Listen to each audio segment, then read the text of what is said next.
Good afternoon, welcome. Good afternoon, everyone. Welcome to Nkositalkshows. So today we have a guest, Desmond Oconner. So Desmond Oconner is a UK #1 consultant for creating women business leaders worldwide, empowering them to speak on stage. He's an award-winning entrepreneur and industry-leading business coach, having received recognition such as a Relationship Coach of the Year, Association Professional of the Year, Trainers and Consultant, Best-Selling Author, contributing to Coach Wisdom, founder of social media marketing events, founder of Women in Business event. He is also an international speaker. He has spoken at business and professional conference throughout the UK, Dubai, US. And Desmond Oconner is also my coach, and he is the man behind Hopespring Eternal Introduction Agency and Nkositalkshows. So Desmond Oconner has titles as well with the Hope Springs Internal Introduction Agency, 4 titles Matchmaking of the Year behind him.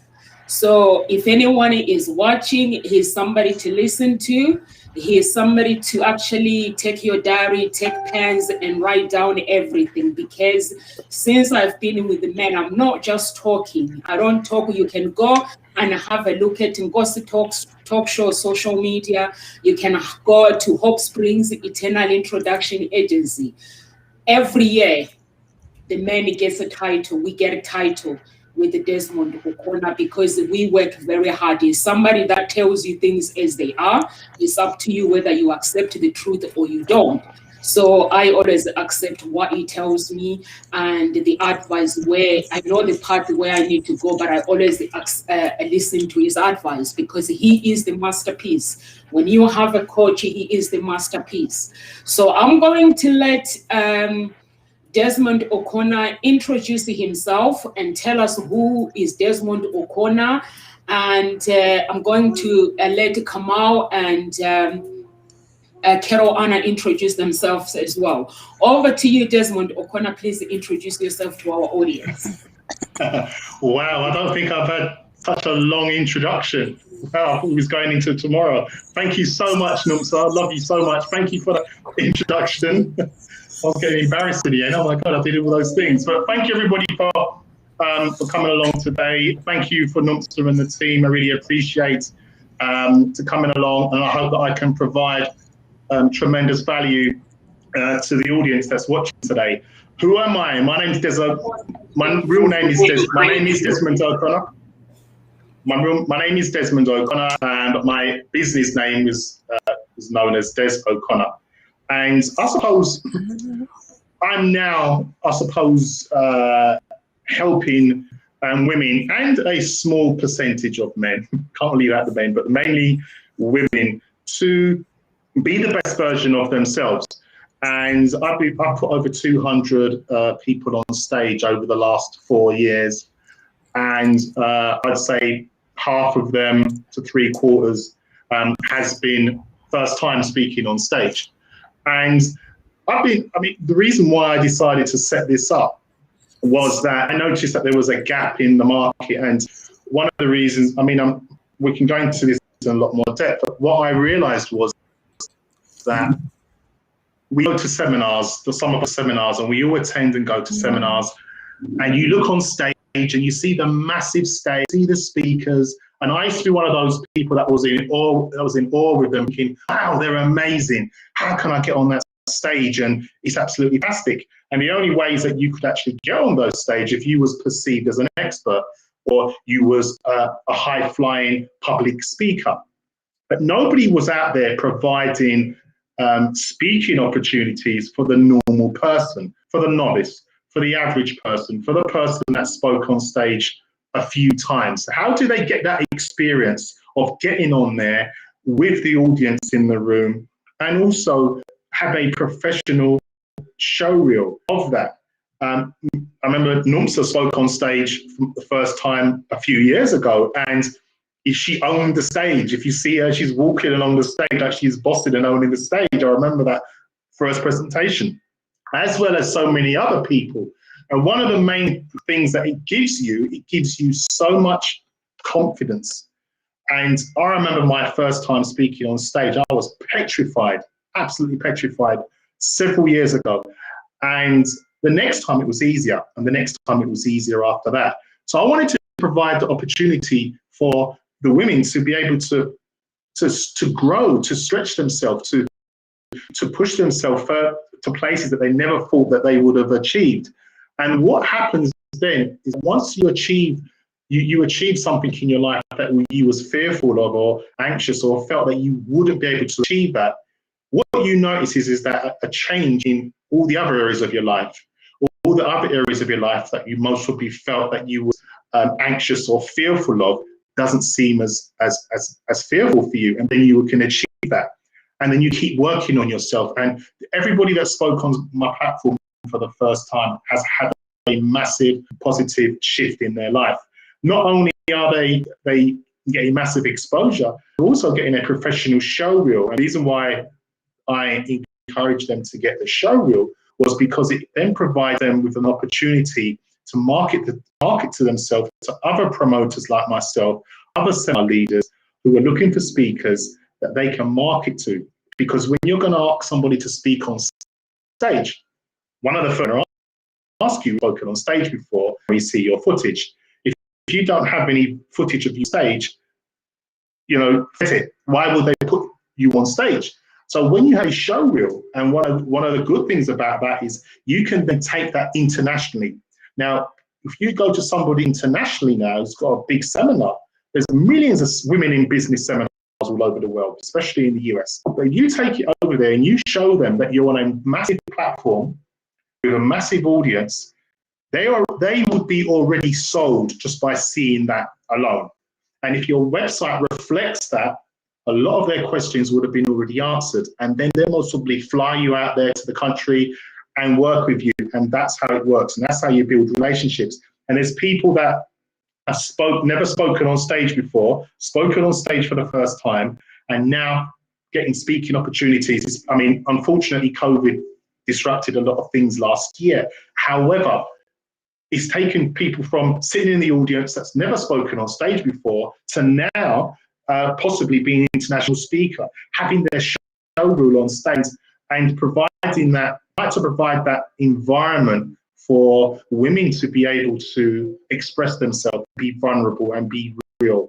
I don't need speakers to come and be polished and be a 10 out of 10, a brilliant speaker. There's places for that. My events are for people that want to be real. Because the thing about it is, people connect with people more when they're real, when they're authentic with people. And sometimes there are some speakers, unfortunately, that use psychological techniques to persuade people to do certain things. I've never agreed with that. And if that's how they want to do that, that's fine. But when you're working with women, once they make up, it doesn't take women a long time to work out whether they want to work with you or like you or not. They make up their mind there and then. So if you're there as a speaker and you're trying to give all these women this BS, they'll work it out straight away and move on. I mean, I could go on, but I just wanted to give you the gist of what's sort of been happening as well.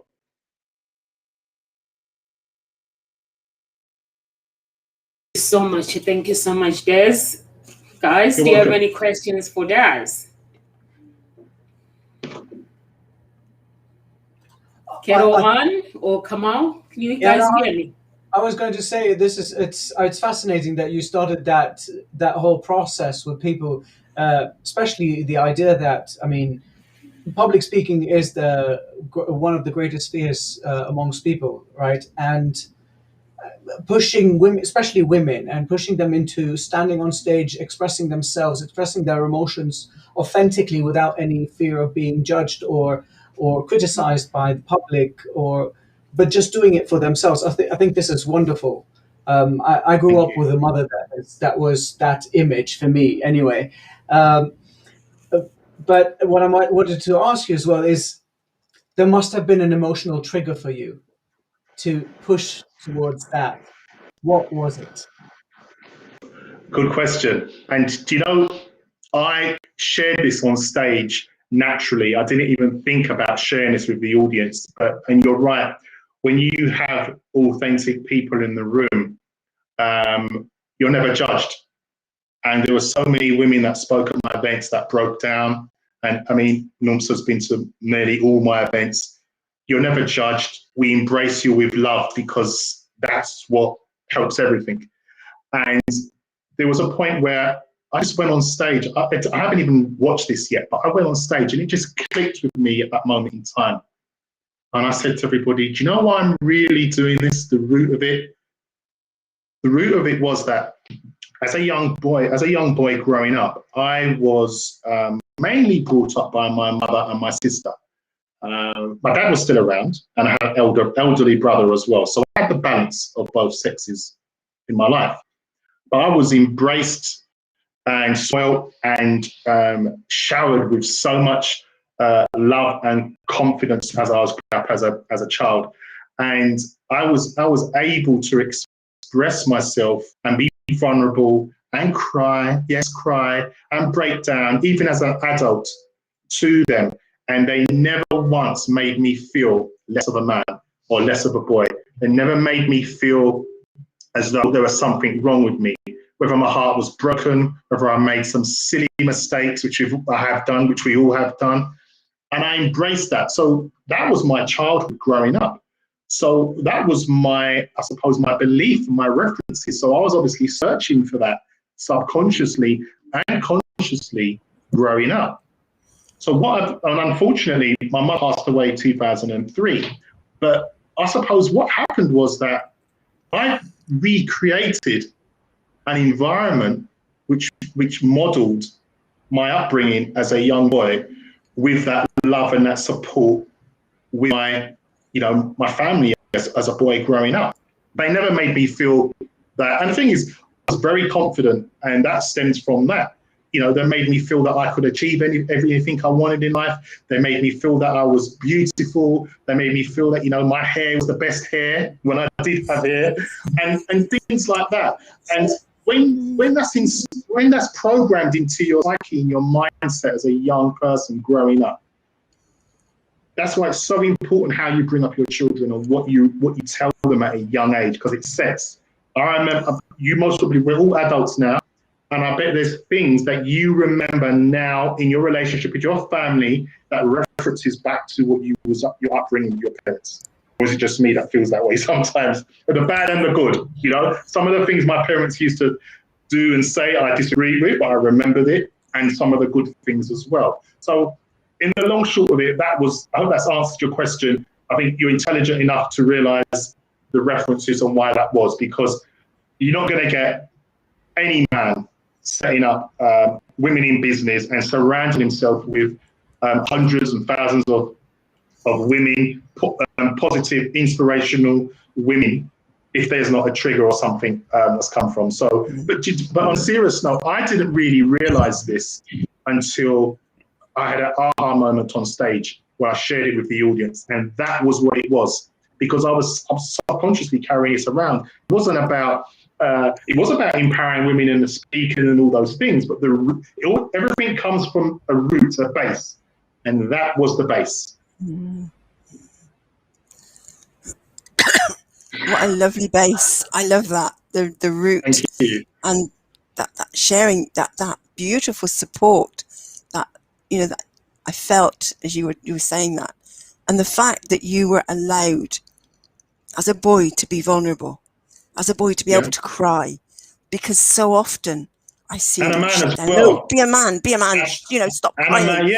And a man as well, not just a boy, and a man as well. Yes, and it really holding in tears is not healthy.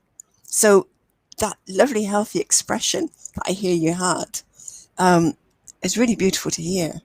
And I'm just wondering, in all of that, as you were growing and building your business, what has been your greatest challenge in all of this?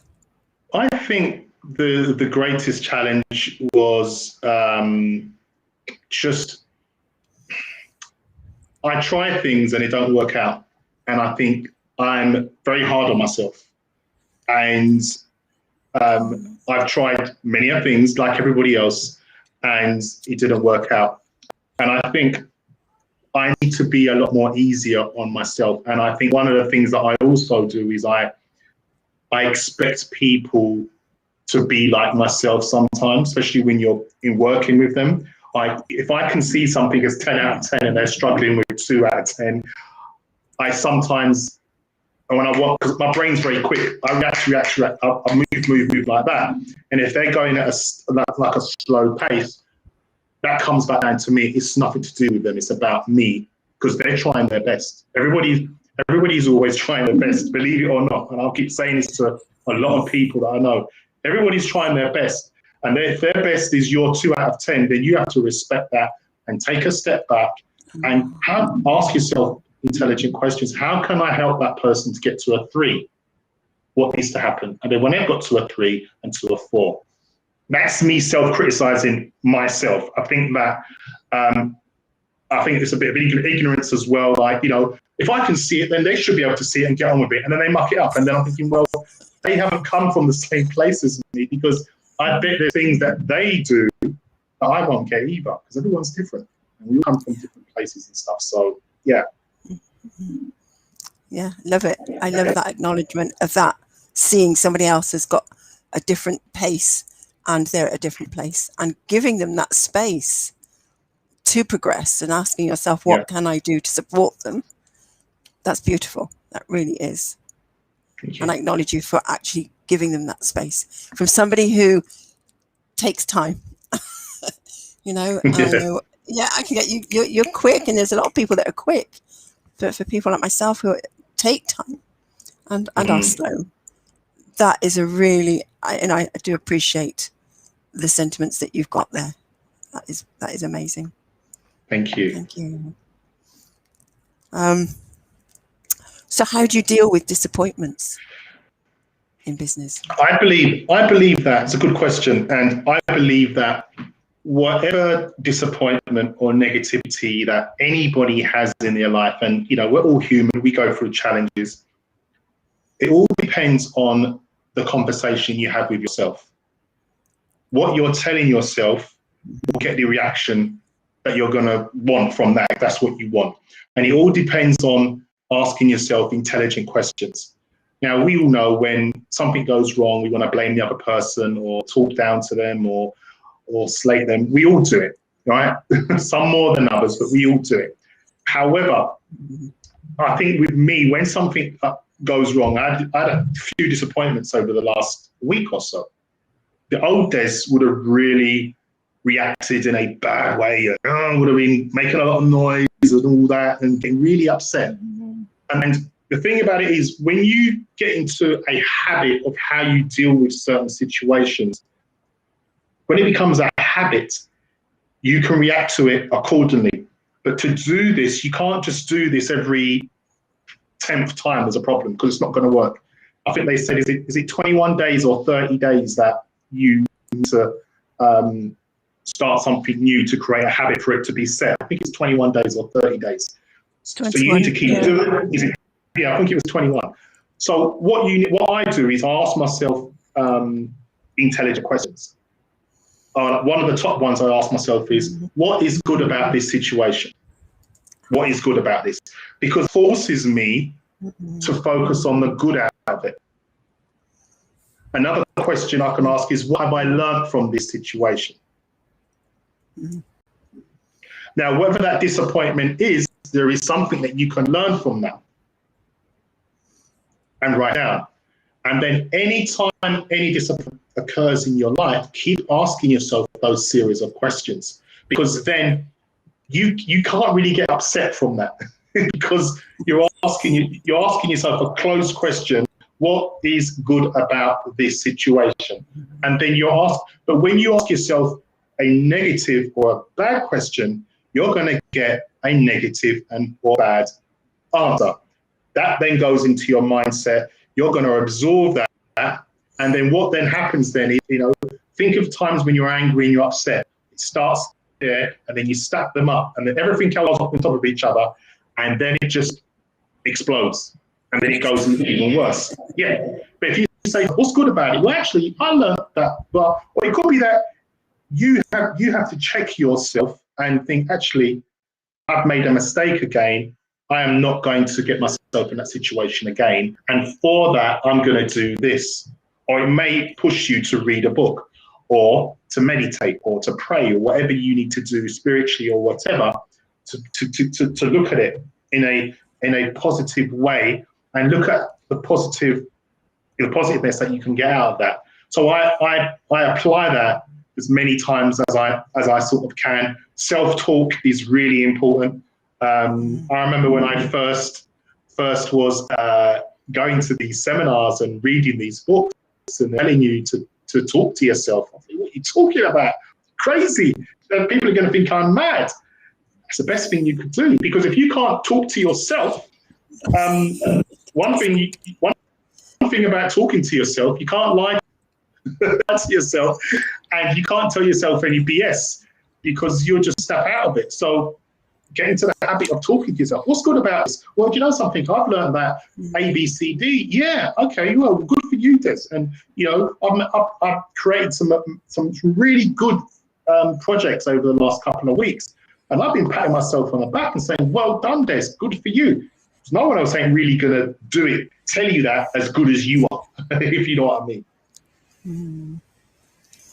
Well, it's actually perfect what you're talking about here, because it comes to my next question. But I love the idea about how talking to yourself, you're pushing people to talk to themselves, to pat themselves on the back, to ask the right questions, because many people they go reading all these self-development books, right? And they watch gurus, they watch these speakers and all of that, but nothing changes in their life. And it's because they don't have accountability. And you are being accountable for yourself in the first place by acknowledging that there is some sort of deficiency or something that you are very good at, and you're patting yourself on the back. So I really like that perspective that you give here, which brings me to the next question, which can be a little bit a teaser here. You offer many services, and you say, or it says, it can be seen as you excel at them all. How do you do that? Oh, that's a good question. A lot of hard work. It's not all me. I have a team now. When I first used to start, I remember when I first used to do my seminars, I used to do dating events for single women and men many years ago, over 10 years ago. And I was doing the PowerPoint myself. I was setting up the PA system. I had my little speakers and my box and my PA system and the microphone. I was managing that. I had somebody helping me blocking the stage. I was getting involved with registration. Every single thing I was doing. So when I went on stage, I was absolutely knackered. Because when you go on stage, you got to be in a centered, relaxed place, because the audience will pick up your energy. And I was thinking, I've got to change. But then when I started out, I didn't have a lot of money, and I was doing these events and people wanted to come. So I was trying to strike the balance. So over a period of time, I had a team. Now, I provide web design, social media, logos, you name it, videos. We record professional videos for clients. We can go over my services a little bit later, but for me, I don't meet you at the hotel or the studio. I'm not there with the videographer. But what I do is I promote those services all under my brand. And no one needs to know that it's not Des Oconner. No one needs to know that. When you go, if you go Virgin, you go Virgin flying on Virgin Airs, you don't see Richard Branson there at the front desk signing you in or flying the plane. So I realized that, and one of the things, because I read books, I read 2 books a week now. And my goal this year is to read 100 books. So the only way I can do that is two a day. So what I decided to do was what a lot of the books were saying: have a team, trust, and people that don't really want to delegate have trust issues, and it's nothing to do with the team. It's about them. Like, you know, we're going to go deep. They got some trust issues. Because you've got some trust issues in the relationship, it doesn't mean that, in the business professional arena, that's not going to change. It's still going to be the same thing, because you're letting down your guard and being vulnerable and you're letting go. So I think in order for all those things to work, I need to have a team. I mean, I have a team of designers now. I have a videographer that records all my professional videos from me and my clients. I have someone that deals with the hotel to book the events now. I have my sound guy that deals with all the sound and the microphones. I have a woman, Tracy, that introduced me to NUMSA, that organizes the events on the day, because I want to be in a hotel now where I've just got up in the morning, I'm relaxed, I'm going over how the day's going to be, have a shower, have my breakfast, and then I just walk downstairs and everything is set up. Now, that's took me several years to get it to that place, believe me. But the reason why I shared with you at the start, to show the growth of where I've got to. And that is not all down to me, that is down to my team. I also have a crew as well, helping out, making sure the event runs smoothly. And they always get bonuses as a thank you of helping out throughout the day. So, and each event, I like to learn from each event to improve for the next one, continually from that, because I'm always wanting to, looking to learn to make sure the next time's better. So that's up to me.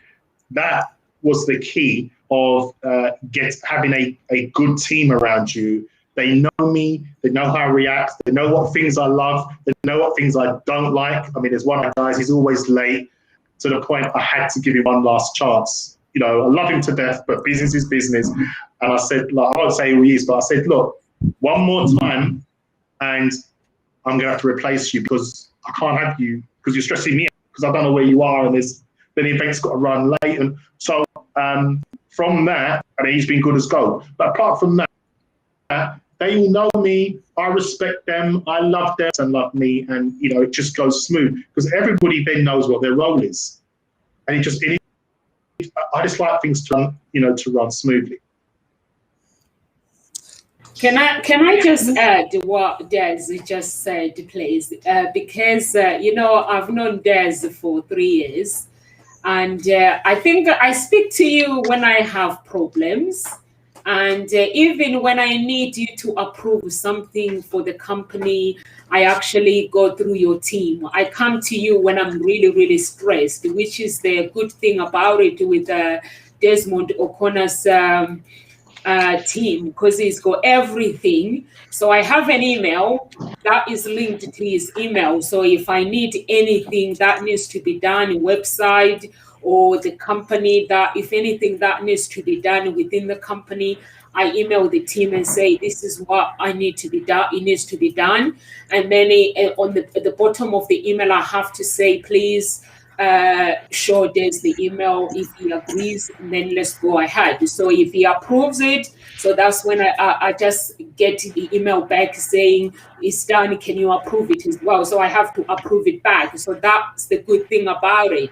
So I never have to wait. If I need something done today, I never have to wait. That is the good thing about his company. That is the good thing about what you do. What he does is he doesn't just speak it here. He takes action when he does things, and I really, and that's why basically every year when I'm working with my company comes up as company of the year, because he expects things to be done properly. If you want to work with him, you can either out or you do the work. So that was basically, that is his values of the company. Like, I'm a coach, If you want to work with me, this is what I expect from you. And this is what, when I go to your social media, this is what I expect. When I go to your company and check your company, this is what I expect. But I don't worry about your personal social media. That's not my business. But he basically has instructions so that both we know where we stand.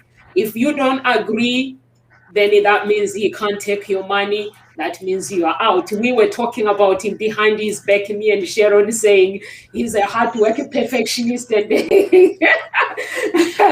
we were both laughing, and it was like, you seem to, I was like, no, I'm not like this. I just do what I get told to do. So that is the beauty about it. It's not, even I have people that come to me and say, no, sir, I'm going to help you with this. But they try to say, I'm going to do job better than him. But I'm not just giving him credit because I've known him. Since we've been together, he's become part of my family. But I give him credit for what he does. He gets on with it. And Kamal, you're going to know because you will work with him when Nkositalkshows. You will know what I'm talking about. You will send the email and asking him, could you please approve this? This is where we need to go. You will experience it. So we're not just talking here. You will experience that journey. Well, I actually look forward to it. Thank you, Nonsa. The check's in the post. Well, Thank you. I love what I'm hearing with you. You've got a team which has been built up over time. And this is something I keep getting told, you need team, you need to delegate. So yes, you can do what only you uniquely can do in your business. And so what sort of tips could you give anyone for setting up a team? Because I wouldn't, was it easy to find people and get the team that you've now got? Did it just fall into place, or were there some challenges along the way? No, it wasn't as easy as that. I'd be lying to you if I said, well, everybody just came into me throughout the sky and landed on my doorstep and everything went well. I have a PA now. Having a PA, Sarah, as she just coordinates everything. She deals with the email, she deals with the queries. She doesn't get into conversations with people because when she first on board and she was doing that, and when she's working with somebody, with a designer, designing their website, if somebody verbally say something to you, but they mean the opposite, and then you assume that they want X, what they want is W, and then you go and do X, and then they complain, and then they want a refund, and then it gets all messy, and then I get involved, and then they say, well, I told your PA this, you didn't listen to me. So I said, all right, question. What's good about this, and what can I learn from this? Well, about this is that something's not working here, and I need to change something because something's not working. And whether it could be just that they both have different languages of interpreting things. It could be that they both wasn't a good day for them. It could be that they just didn't understand because a lot of people, they want all these things, but they don't really know what they want, if you know what I mean. So then they just blurp out, oh, well, this, and this. So then we can only go by what you're telling us. So then when we go and do what you say, and then you come back and you had it in your mind, I didn't want that. You didn't know what you want. You didn't know what you want originally. So what I do now is have everything in email, everything in black and white. In me, with my clients, I've had a similar problem. So when someone sends me an email, I didn't say that. Well, look at your email that you sent 3 weeks ago. We're going to send it to you. You said you wanted that blue. Oh, but you give it a name. Look at whose email is that? When you hit people with their own facts, they can't come back, and it doesn't get messy. It doesn't get confusing. It doesn't get ambiguous. So then that is one of the challenges that I had with the team. I think I've had hundreds of web designers over the years, some good, not good, but I've nailed it down. I've got a couple of them that I need to have everybody I work with on my mobile phone. There's a problem, I'm messaging you, and I need this sorted, because I mean, even I think yesterday on the website, one of the forms wasn't working for people that want to apply to speak, and the forms weren't coming through, and I never knew. So I messaged my designer last night, very late, sort this out, because this person wants to speak, and I can't see the form they're sending in, and then to arrange a call with me, that needs to be sorted. So I then just dealt with that, and I got it sorted. I need to ring up the hosting company, but before, the designers I had, I'd have to email them and hope they read the email. And this was before, when you could get your emails instantly on your mobile. So if you imagine that, I'd have to wait for them to come into the office and all of that. WhatsApp somebody now, they will sort of get on with it.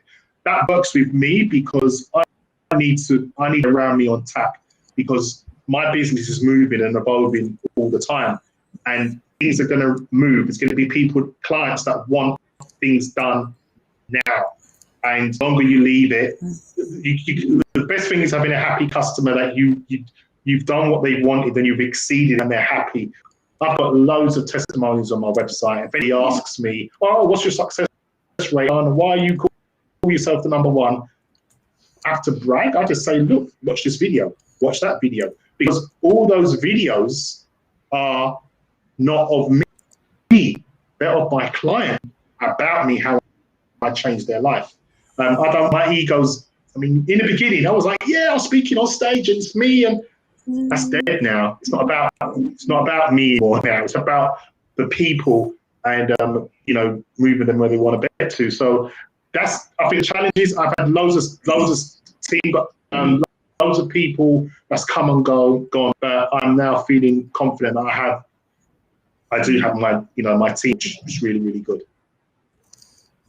Brilliant. So what I'm hearing is not to expect to get the right ones straight away, and to actually work through whoever comes with you and iron out the problems. Yes. No, I would say if you're going for like a designer, if you need a webinar, I would get them to send you a mock one page, not a whole page, but just one page. Send I don't know, 3 or 4 designers. This is what I want. Look at how they communicate to you. Look how quick they communicate to you. Look at how much they charge as well. Pay them for doing it, and then you will have and that's the same. That's the same thing for a VA, a PA. Give them a test. You're interviewing them. If you're interviewing people, you wouldn't give them that came for your job. You wouldn't give them that. They'd have to do a test. They'd have to ask certain questions, and you need to be able to connect with them in whatever way that is going to be.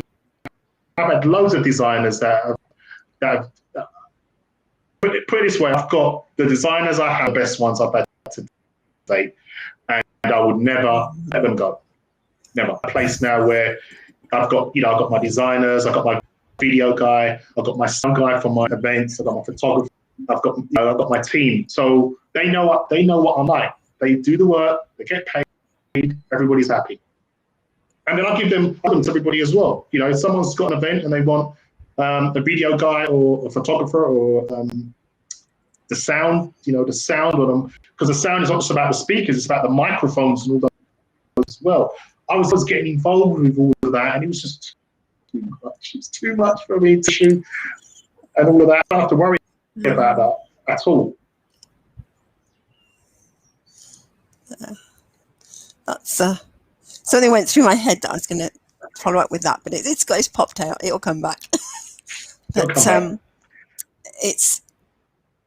I'm just loving this. You got your team. Oh, that's right.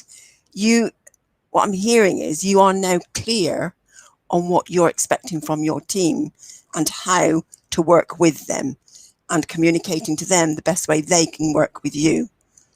So it's having that clarity. And I think sometimes, I know that it's not having that clarity, isn't it, is what shows up all the problems. So and having the clarity and being clear and focused on what they want from you. And also it just makes the event look professionally run as well. Yeah. I mean, sometimes there has been events where there's been technical issues and, doors open at 9:30, but they don't get until 10. Because I don't want anybody coming into the room and everything's not ready. It's not going to look. I'd rather them wait in the foyer than bring them into a room where there's problems with the microphone, there's problems with the PowerPoint, there's problems with the laptop. I don't want people seeing that are running around and getting upset and stressed. I want them to come because they're going to pick up that energy. So that happens sometimes, but I learned from that from going to other seminars where they very rarely start on time anyway. Very rarely. I mean, if you think about seminars you go to in the morning, they say that the doors open at 9. You don't get into the room till about 10. That's how it works. Yeah. So that actually feeds into a question I was going to ask you is, so how do you deal with criticism? Because you'll get criticism, won't you, for being late, opening the doors or other things that happen. So how do you deal with criticism? What I suppose it's just reassuring them and being apologetic, and just apologize and say, there is a technical issue, and just being honest with them and reassuring them. That's all you can do with an event, because some people just want to get in the room. They just want to sit down and get their seat, and I get it, because I used to be one of those people. I just want to sit over there, and everybody has their favorite seat in a seminar, whether it's the front or the back or to the middle or to the side, and there's a rush to want to sit at the front. I get it, but I'd rather, if I let them all, and I've done it before, if I let them, I remember sometimes there were some people that complain. I let them in there, they're complaining many years ago, and then they went and started blogging. It wasn't poor, it wasn't well run. They weren't set up ready on time and all this. So okay, what's good about that? Don't let nobody in, so they can't say about it as well. So you say, look, go and get a coffee. I mean, if there's a certain amount of people that are complaining, maybe buy them a coffee just to calm them down, or send them some digital bonuses of hundreds of pounds just to as a way of apologising and saying thank you that way. The criticism outside of that, one of the things that I never got when I was reading and getting into personal development was the haters and the criticism. I did, up until now, I still don't get it. But then I do get it, if you know what I mean. And what I realised in the beginning, I used to take it personally. Why are they saying that about me? And when I started working with women in relationships, and it's probably the most delicate area in their life, especially if they're single and they don't know why they haven't found the right man and all this kind of stuff. And some of them are really angry, and I'm there saying to them, you need to take responsibility for the choices you've made. They want to kill me. So, but it's true. But I needed to have to relay that back to them in an authentic, understanding way. In the beginning, I was a bit, it's what you need to do, but you need to be aligned with them to deliver that across to them. But I think that over the years, I've had people go online. I've just written an article and an ebook about the same thing, about speakers speaking on stage. And what you get, unfortunately, is you get a fellow professional. I won't say names because it's very unprofessional to say names, but you get a fellow professional that will put up there, don't speak at this event, don't pay to speak on stage at this event, right? So then you get don't mention my name. It's funny. So they're talking about me. And then you get all this long thread. Everyone is commenting and commenting and commenting. And then they go and promote their speaking program or their course within the thread. So basically they're getting all this traction. And I could if I showed you someone that did that, you would not believe it. But then apparently that happens across the board. It's quite common for those things to happen. This person's a Facebook friend. And I've shared the stage with this person as well. But what they have is they have a big issue with what I'm doing. And the root of that is jealousy. And the root of that is that they love to do what I'm doing the way that I'm doing it, but they cannot do it. And then I've triggered something within them. Because if you really be honest with yourself, if someone's got a problem with you, if someone has a problem with you, it's their problem. It's not your problem, it's their problem. If a professional sat down with them and got to the root of it, it would have nothing to do, Des Oconner, with them. And when it took me a while to grasp that. So all I can do in relations like that is send them love. I haven't blocked the person. I haven't, because if I blocked them, then they're going to go and say, oh, see, he's blocked me because, no, I haven't even communicated anything to them. And I didn't even know about it because somebody else sent me what they were doing. But this has happened quite a few times. And if I'm going to come out and quote myself as the #1 in the UK for creating women business leaders and empowering them to speak on stage, that's going to cause a lot of problems, for especially people within the industry. Now, the women in business industry is massive, massive, massive, massive. And when I looked at that, I looked at how can I make mine different? I didn't just want to be holding a women in business, a group event where women just, and unfortunately, this is what a lot of small women groups do. They have their little groups, they live their little gatherings, they get all talking, share ideas, they go and share it, and that's it. And I thought, well, how can I take what I want to do to the different level? What is one of the #1 things that women want in their life? They want confidence. They want to be heard. They want accountability. They want respect. They want honesty, and they want an environment that they can grow and connect with like-minded people. So what I decided to do was, okay, well, no one's doing that. And I thought, well, no one's putting these women on a massive stage. And unfortunately, a lot of them are just having little groups, having 30, 40 women in a small room, and that's all they do. But because I know that I have a lot more knowledge up here, and I know about marketing, I know about branding, I know about social media, and I made all these together under one umbrella and made it a brand and made it a business. So somebody comes to me and they say, look, I don't know what I want to be known for. I can't be an expert. I can't speak on stage. I don't have a website. I don't have any business cards and all these things. Don't worry, we do all of that. Even your business cards, even your logo, even your pop-up, your extra banners. We do it all for them. So it's a complete business in a box. And on top of that, you get to speak on stage and get a professional show reel. No one provides that to anybody. No one provides all that for anybody. And that's what I've been doing. And then the testimonials speak for themselves. I like what you said. So when you get anyone... Sorry, go on. You will continue. Go ahead. No, go on. It's okay. I was just going to say, I just send them love. I used to be angry years ago. Just send them love and just tell it to yourself. I send that person love. And I wish them all the best and hope they're successful. And I send them love. And then I just get on with my life. It's easy. I mean, it's easier said than done. But you need to be in the right place to be able to do that. There's lots of people that have done me wrong in the past. I just send them love now. And a lot of these books and videos and stuff telling you to let go. Don't hold on to that anger because it just makes you ill, believe it or not. And it holds you because you can't change that. You can't change what's gone on many years ago. All you can change is creating your future.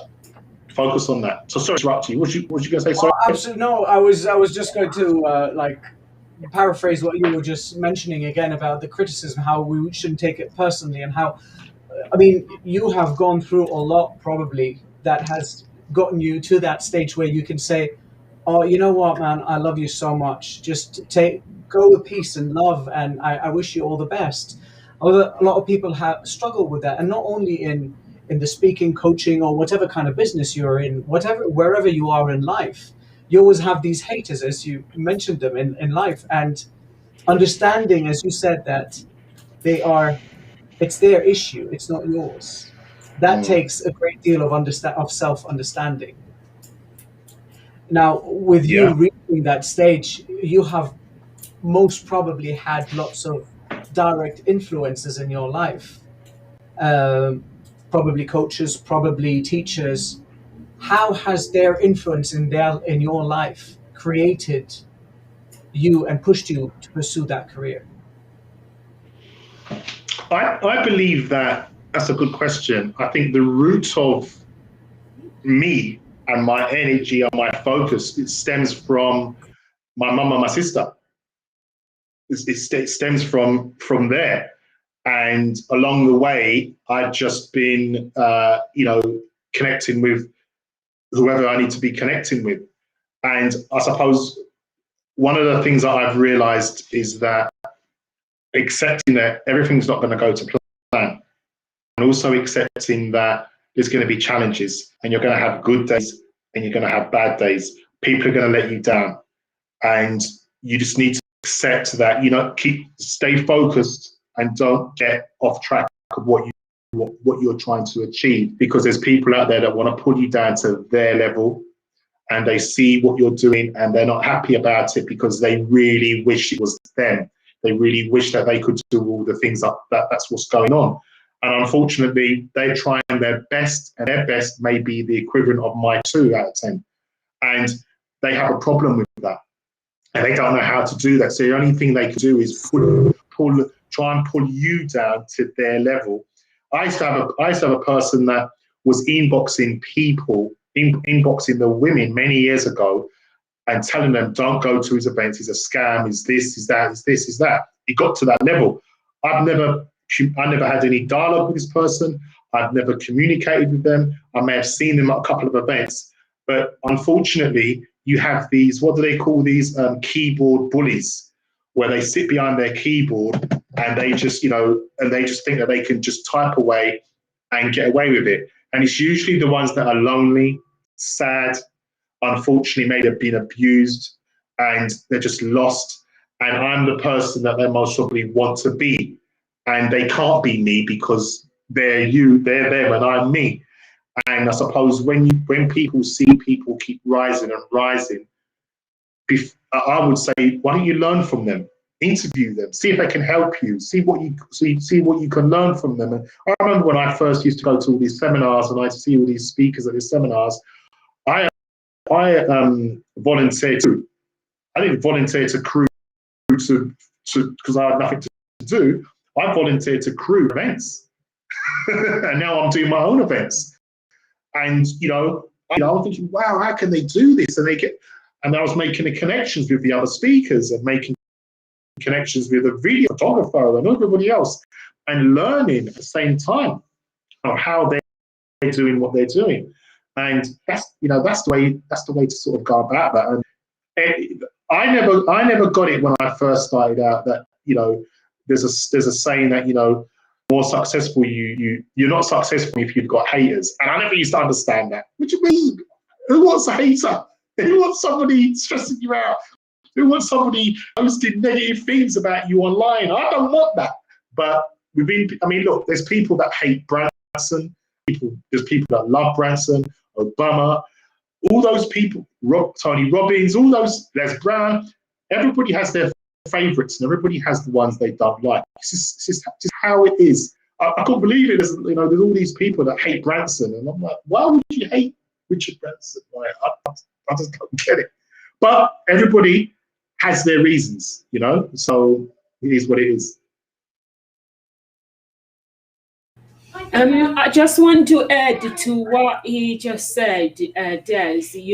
When he says putting women on stage, when I met Des, the only thing I knew was music being on stage. So I remember the first time when we went to have a chat about where he can take my business. And he was like, we talk about my personal branding. And then when we talk about the business, he was like, I have to put you on stage as well. And I was like, what now? And it was like, because you are the CEO of the company, so you're going to have to people for them to buy your products. So you're going to have to work on your confidence and be able to speak on stage. I was like, this man inside, I was like, this man is having a laugh. I'm paying him to actually take me to the next level, and he's giving me a challenge.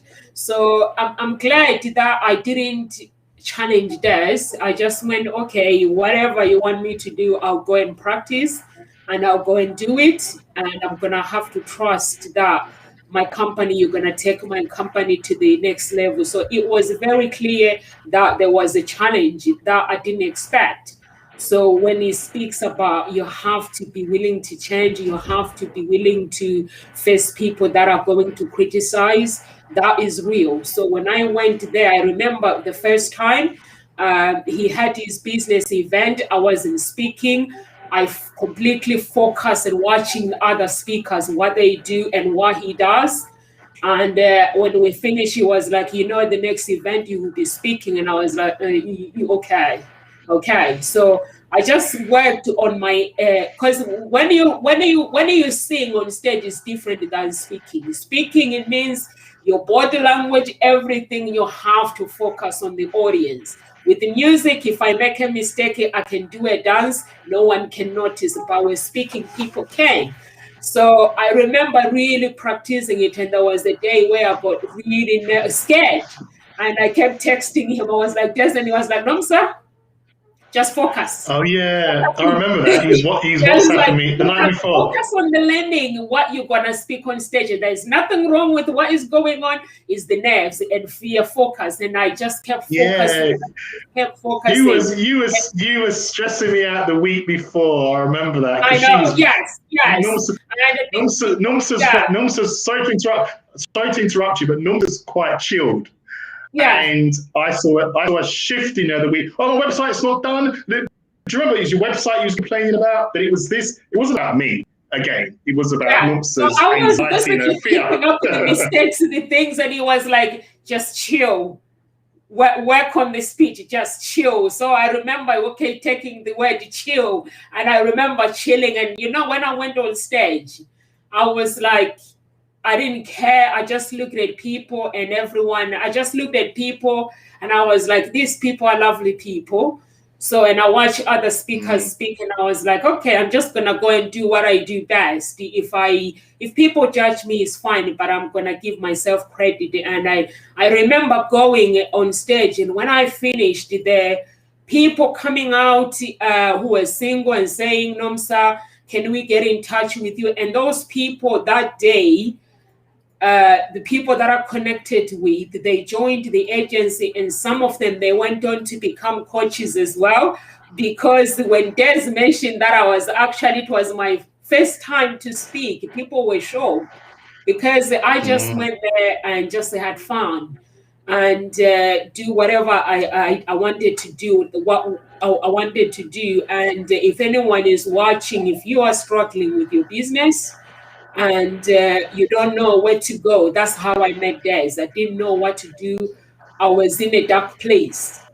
So I met him, and it was my brother. I wanted to go to Andy Harrington, actually. And I happened to meet Tracy that week. And when I met Tracy, and Tracy said, there's a guy who's your competitor, but he will help you with the problem. Because me, when I've got problems, I always talk about them when it comes to business.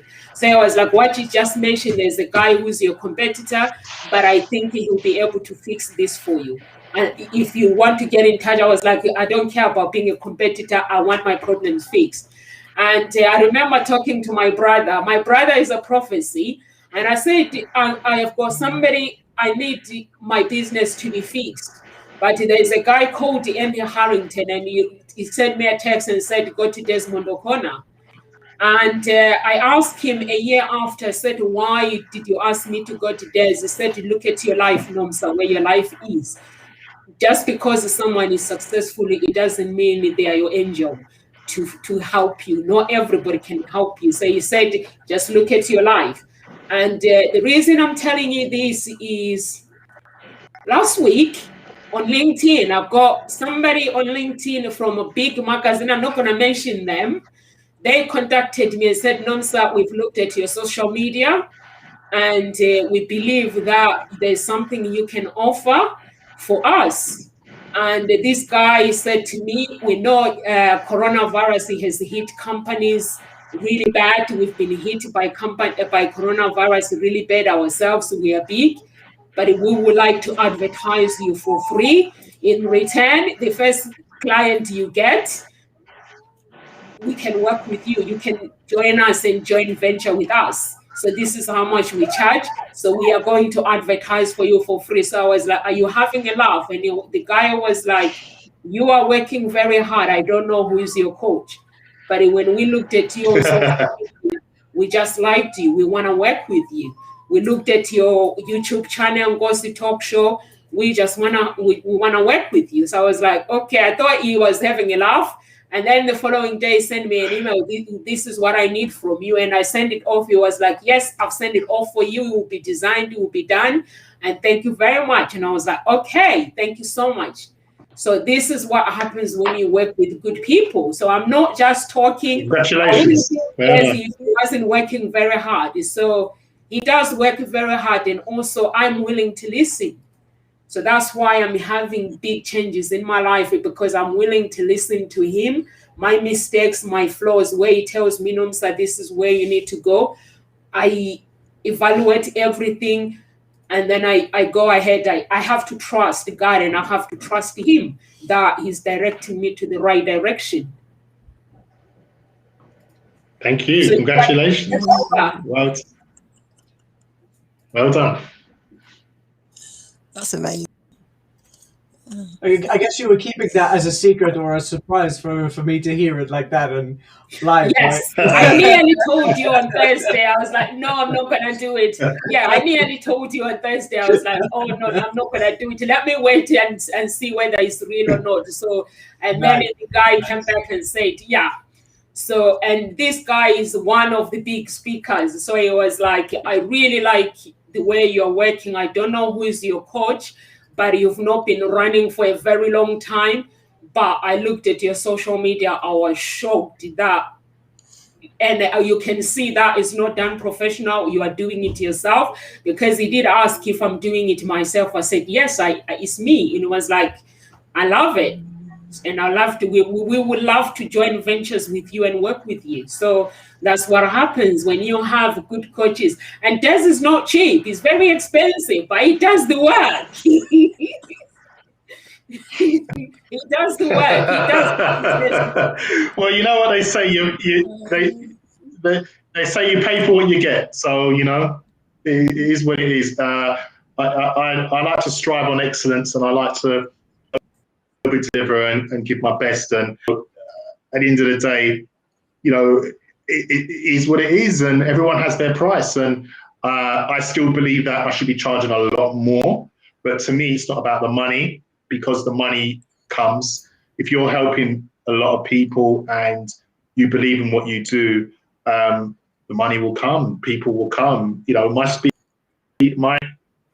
videos, my testimonials, it's very simple. You either want to work with me or you don't. Simple as that. You want to get on stage or you don't. It's black and white. This is what happens, because you're not going to get on that platform for free. No one's going to put you on those types of, and I'm talking the proper stage with the lighting, and just as you go to the big stage like all the other, why would someone say, oh yeah, we're going to put you on stage for nothing, unless the promoter is getting something out of that? And that's why a lot of people don't. The amount of people that have inboxed me, oh, you know, I don't pay to speak. Right. So let me get this right. You want me to put you on stage and for half an hour and for free. I hardly know you. I possibly can get somebody else to do what you do and better, or I can do it. Or someone can pay me, but I'm going to put you on stage. Oh, I don't pay to speak. Oh, I don't pay to speak. Blah, blah, blah, blah. Bye-bye. And then you never see those people, you never see them on a platform speaking. If anything, you never see them at all. You never see them at all. So unfortunately, that's what it is. And I think it comes down to what do they value really in life, and it's where they're going. And so that really is where I'm sort of curious to know, what is it that you value most in life? Oh, that's a good question. Integrity. I'm really hot on that. If I say I'm going to do something, or if someone says they're going to do something, follow it through. It's really important. Honesty as well. don't lie. I hate lies. Just, just be honest with me. If there's something that's happened, and because I believe lies always come out in the end, and then you can't change a first impression. You just look at that person in a different light. I mean, think back to somebody that's really lied to you, a big lie. You lose a respect for them, for one. And you don't look at them in the same light. You don't look at them in the same high regard. And then your relationship with them sort of changes. And so I can't work with people around that. And I can't have people around me. I'm not saying I've got rid of all of them. Because of them, you can't. Family and, really close people to you. But I'm, that's what I value. Integrity, respect, honesty. They're my top three. Love it. Yeah, it's very strong, very powerful. Yeah, and I totally get what you're saying, that if somebody's lied to you, it taints it, doesn't it? And that taint never really goes, no matter how much you perhaps try and fix it in some way. It's always there. It's got a. And I think when they. Yeah, and they're insulting your intelligence as well, because they're thinking that they could just tell you that and thinking, oh, well, he's going to swallow that. And you're thinking, okay, all right. Most of the time, it's got to the point, people that are like, I don't even give them my energy to let them know. I just let them think that because they're not just doing that with me, that's how they live their life. So they're doing that with everybody, and they've got away with it with a lot of people. And then it comes to someone else that says, well, I'm not going to put up with that. And then they take it personally. How dare you? Don't do all. Exactly. The worst ones. How dare you call them out on it? I know. And the worst ones are the ones I don't even believe they're lying. They're the worst ones, because they don't even think they're lying. They're the dangerous ones, because at least if a liar knows they're lying and thinking, actually, you know what, I've lied because of that, you can sort of semi-respect that because they've got a reason. But when they lie and then they go back and lie that they didn't lie, then that's a whole different ballgame. You just delete block. Yeah. Oh, yeah. It's interesting. I mean, I think these liars are fascinating for me, because they're, and that's exactly what you were mentioning. And it has nothing to do with people lying when they're going into business with you or with anybody. But when somebody expresses something and you catch them red-handed, right, that this is what you expressed, this is what we did as work-wise, or this is what you expressed in a relationship, and that's what happened. And then they come back and say, no, I didn't say that. This was not what I meant. But then when you have, whether it's recordings, whether it's written things, whatever it is, that tells them, look here, you've done that. Oh, yeah, but you misunderstood it. These pathological liars, they're very scary, and especially when they're in your life and you can't get rid of them as well. Oh, yeah, definitely. That's why it's good to have emails as backing it up. I didn't say that. Well, I actually had a client last year, the same thing. Oh, I didn't say this. I didn't say that. Well, I'm just going to send you the email right now, my dear. There you go. That's it. It kills it completely. Yeah. That kills it. We can move. Yeah, it does kill it. I mean, it just tells them, look here, you're a liar. Stop it. Stop fibbing and all of that. And I mean, when you're a child and you tell fibs, especially if your parents are naive. Myself, my mom was very naive, very kind-hearted. The interesting, when I was listening to your story, it was the same thing with my mother. She was always encouraging me, telling me this, I'm good at that, you can do whatever you want to, you're good at this and that and that. Always encouragement, and she's the one that pushed me towards this. But I wanted to mention that because of her kind-heartedness and naivety, I was fibbing left, right, and center. And it even reached a stage where she used to joke about it. I would tell her good morning, and she would say, like, you're lying. And that's what happens in a relationship when you push the limits of that that connection, that relationship, that trustworthiness, that integrity that you want to keep within a relationship, right? And if you value these, you mentioned them as your core values, if these are part of your values, you cannot survive a relationship of any sort.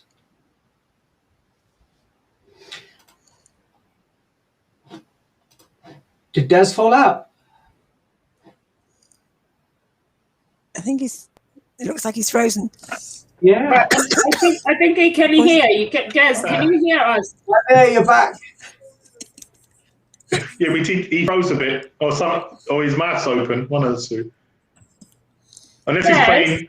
Des, yeah. can you tell us about your shoe line? I'm really interested of what is going on. I'm just being nosy, and because I'm modeling, I'm one of your models, which is actually, when is the event? Because I actually want to win this. I'm number 4. I've been number 4 for a long time. I was the second, and then I became number 4. So yes, I'd like to know more about the shoe line and what is going on, and some developments, exciting news. And if you can tell us basically, why did you decide to get into shoe line business? That's a great question, because actually, when I went onto your website or your Facebook, all these shoes, and I'm thinking, what's this about? So I'd love to hear. It also has a good shoe line as well. But we want to know the secret behind it. It's I mean, I get so many. I think every day I get an inbox or a WhatsApp message from someone asking me if I got a shoe fetish, accusing me of being a pervert and the listener and all of that as well. Like, you know, it's against the law for a man to have shoes, and then you got Louboutin and Jimmy's shoes. No one complains.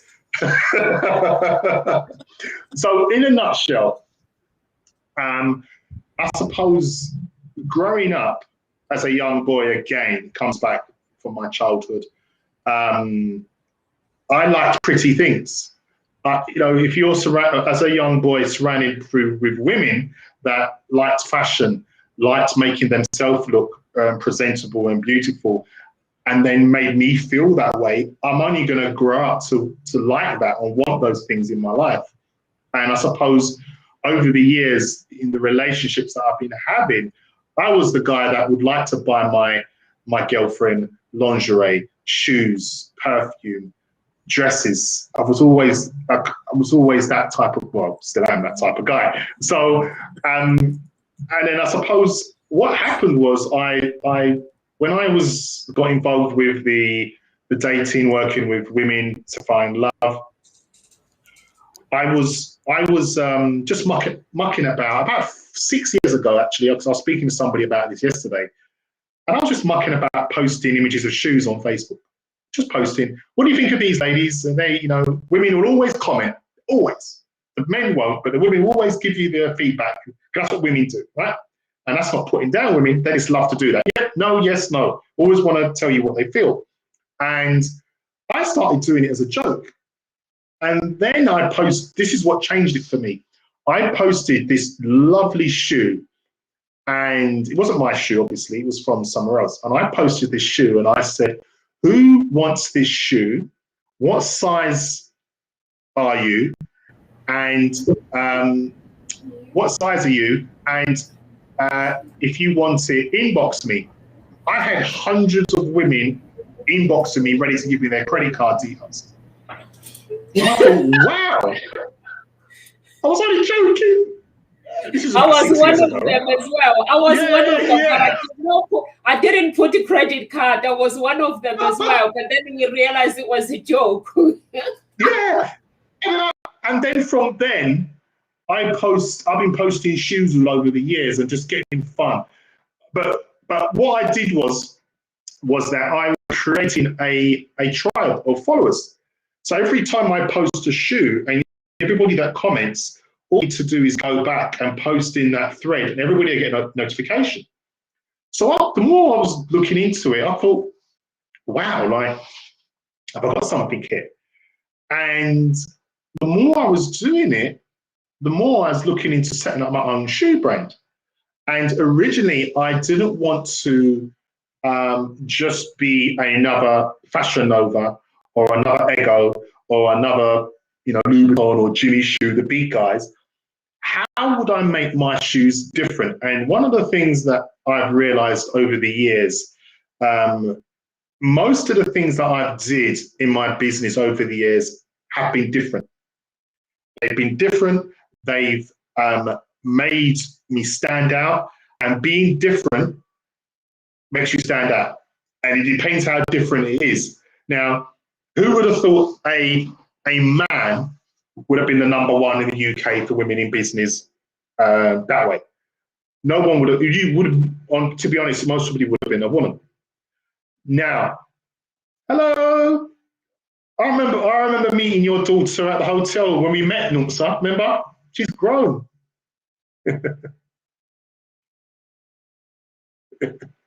So what happened was then, the more I was looking into it, I thought, how can I make my shoes different?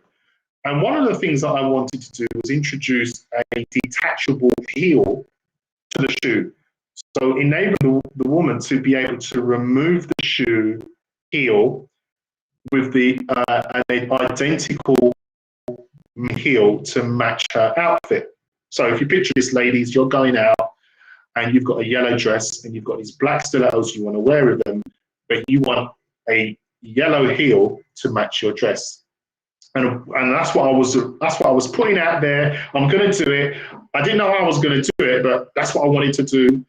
And the more and more I looked into it, the more complicated and expensive it was to do. It's something I'm still going to do. And I thought, oh, how am I going to make it different now? Because I'm just going to have a normal shoe. One of the things that I decided to do was to make it different was this. We all want to learn and we all want to develop ourselves in a professional and personal way. And one of the things that I wanted to do was provide a shoe which would enable the woman to improve any area of her life. How do we do that? Well, when she orders her shoe and she gets her shoe, she will automatically have access to learning, training courses on personally and developing her life for free. So then we will be the only shoe in the world that provides courses that improves women's lives personally and professionally. And we've got 5 different shoes of different names of themes for the shoes already. The first name of the shoe we're going to have is called Achieve. The next one's going to be called Courage. The next one's going to be called Influence. And the next one's Impact and Energy. They all represent a different woman, a different time in her life. And the course that's related to the shoe will improve the woman's life. She just gets the shoes, logs into this membership. There are the experts in there talking. For example, I could be interviewing Nunsa about matchmaking, and then all the single women want to know about matchmaking, can tune in, log into that. Somebody may want to know about social media, branding. So I'm going to have like a Facebook live show on YouTube, on Facebook, and getting people to log in and sharing their stories and ideas and all that as well. So that is how the shoe is going to be completely different. There's more stuff, which I'm not going to share yet because it's in development stages, but my shoes should be delivered sometime this month, the first sample for me as well.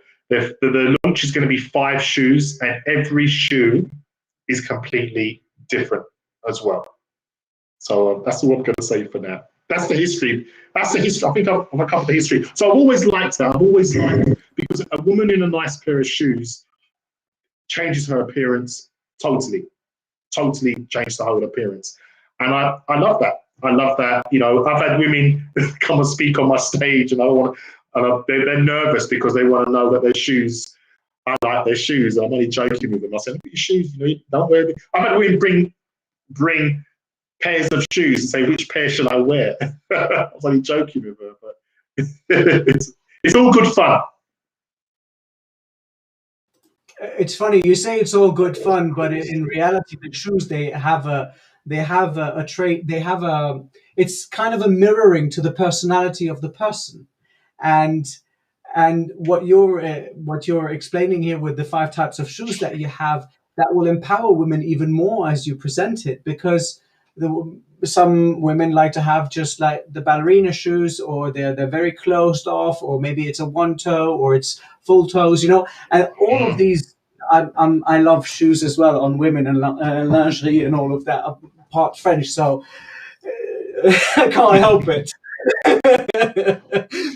But it does personality Beautiful. of the person, and not only in women but men as well. Whether you wear a pointy shoe, whether you wear a square shoe, a round shoe, and I've always been fascinated like you, and I think this is amazing that you are bringing out concept of, again, empowerment for women, of bringing their self-development awareness through just a pair of shoes, which is the elegance, which is the persona of a woman, in a sense, in my perspective at least. And I love that. I think it's amazing that you're spreading into that as well. Do Fantastic. you Thank do you. the course as well? Do you do the course for women? Do you do the course for shoes, or What do you mean? The designing the shoes? the course? Or let me see. Okay. The Yeah. courses the courses they have access to, I'm going to be running them. I've got my own courses, but a lot of the courses are also going to be interviewing experts as well. So there's going to be fashion, beauty, relationships, business, marketing, all the Are you areas kidding that me? women. Oh my goodness, this is exciting. So yeah, so that's And is that tying getting, into the name of the shoe? Is that what I'm hearing? That the name of the shoe is the name of the course that they get access to with. the shoe is Des Oconner shoes. However, the course we was trying to look at a good tagline. For example, you got Nike, it's just do it. But our tagline is stand out and step ahead. Stand out and step ahead. Okay. Stand out, step ahead. So that's the course. The course is stand out and step ahead, because it links within the shoes. The women are standing out and they're stepping ahead, and that's the tagline. So the whole course itself, you just go on there, log in, and there's a video there on how to be confident, how to speak on stage, how to get free leads on social media, how to love yourself. All the gurus out there, all the top books and all of that, we have videos all for free to empower women to be successful. And it's good timing, because everybody has now, over the last year, have been conditioned to use virtual events because of COVID. So people are used to that now. So I wanted to be able to provide self-help from your device. So it's from your device. So if you're on the train and you're thinking, oh, geez, how do I get more leads on LinkedIn? How do I get more leads on TikTok? How do I maximize Instagram leads? I want to set up a new business, but I don't know where to start. That's one of the top problems that women come to me. They think they need to come to me when they know what they want to do. Well, no, I can work you through on what your passions, but not just your passions, but what you want to become. And then we look at who's doing what you are doing, and look at how we can model that person as well, because there's always somebody doing what somebody wants to do.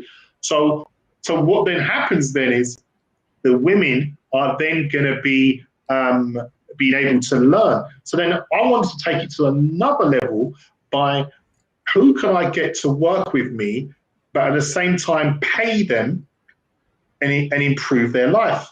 So what we're doing now is we're working with all the salons throughout the world eventually, for them to be promoting this to their women when they come in and get their hair done. So there'll be an iPad, and they're on the iPad, and they'll say to them, do you want to choose a shoe? Bang, bang, bang, want that shoe. The salons, I was in Egypt.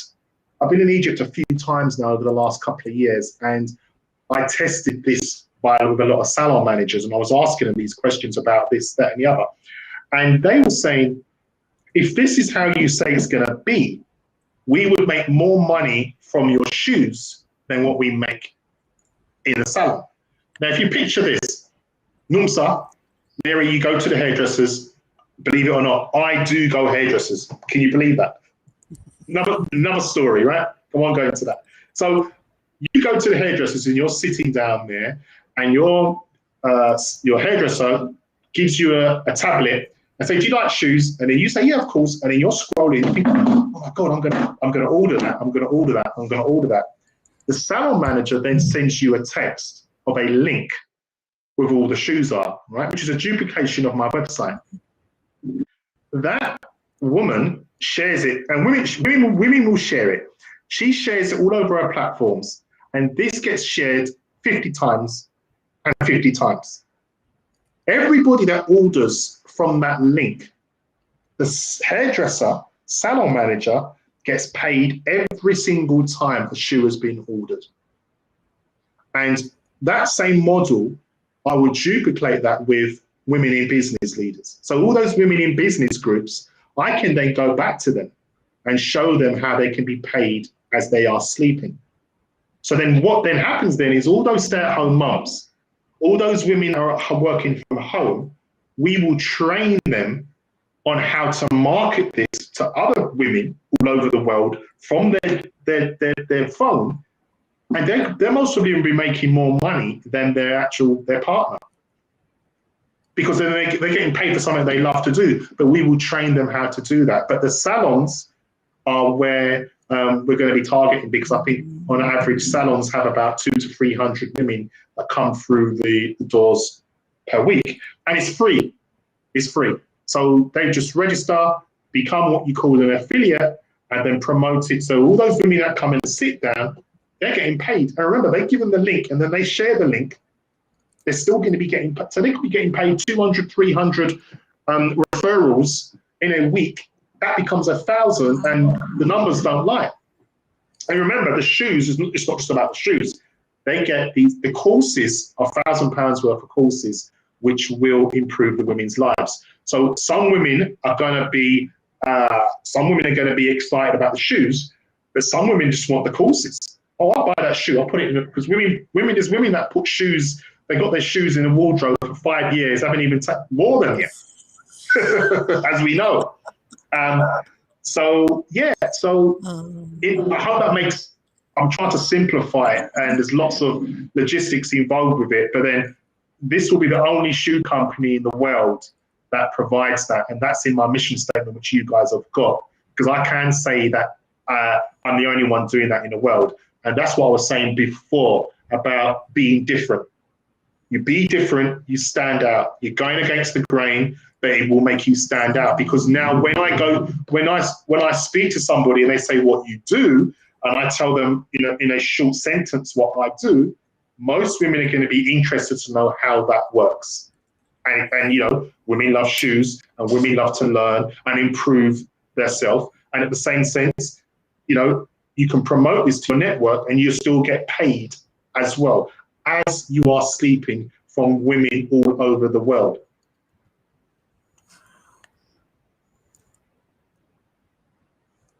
I hope that makes sense in a roundabout way. Yeah. It's funny, now I'm extremely curious why you went to Egypt several times. I'm half Egyptian, and my logo is Maat. So I'm my company is Maat Coach, based from the ancient goddess Maat. So now my head is just why did he go to Egypt? Why did he go to Egypt? I was at Sharon's Egyptian, so I was out there with her. Okay, right. Okay, now it makes sense.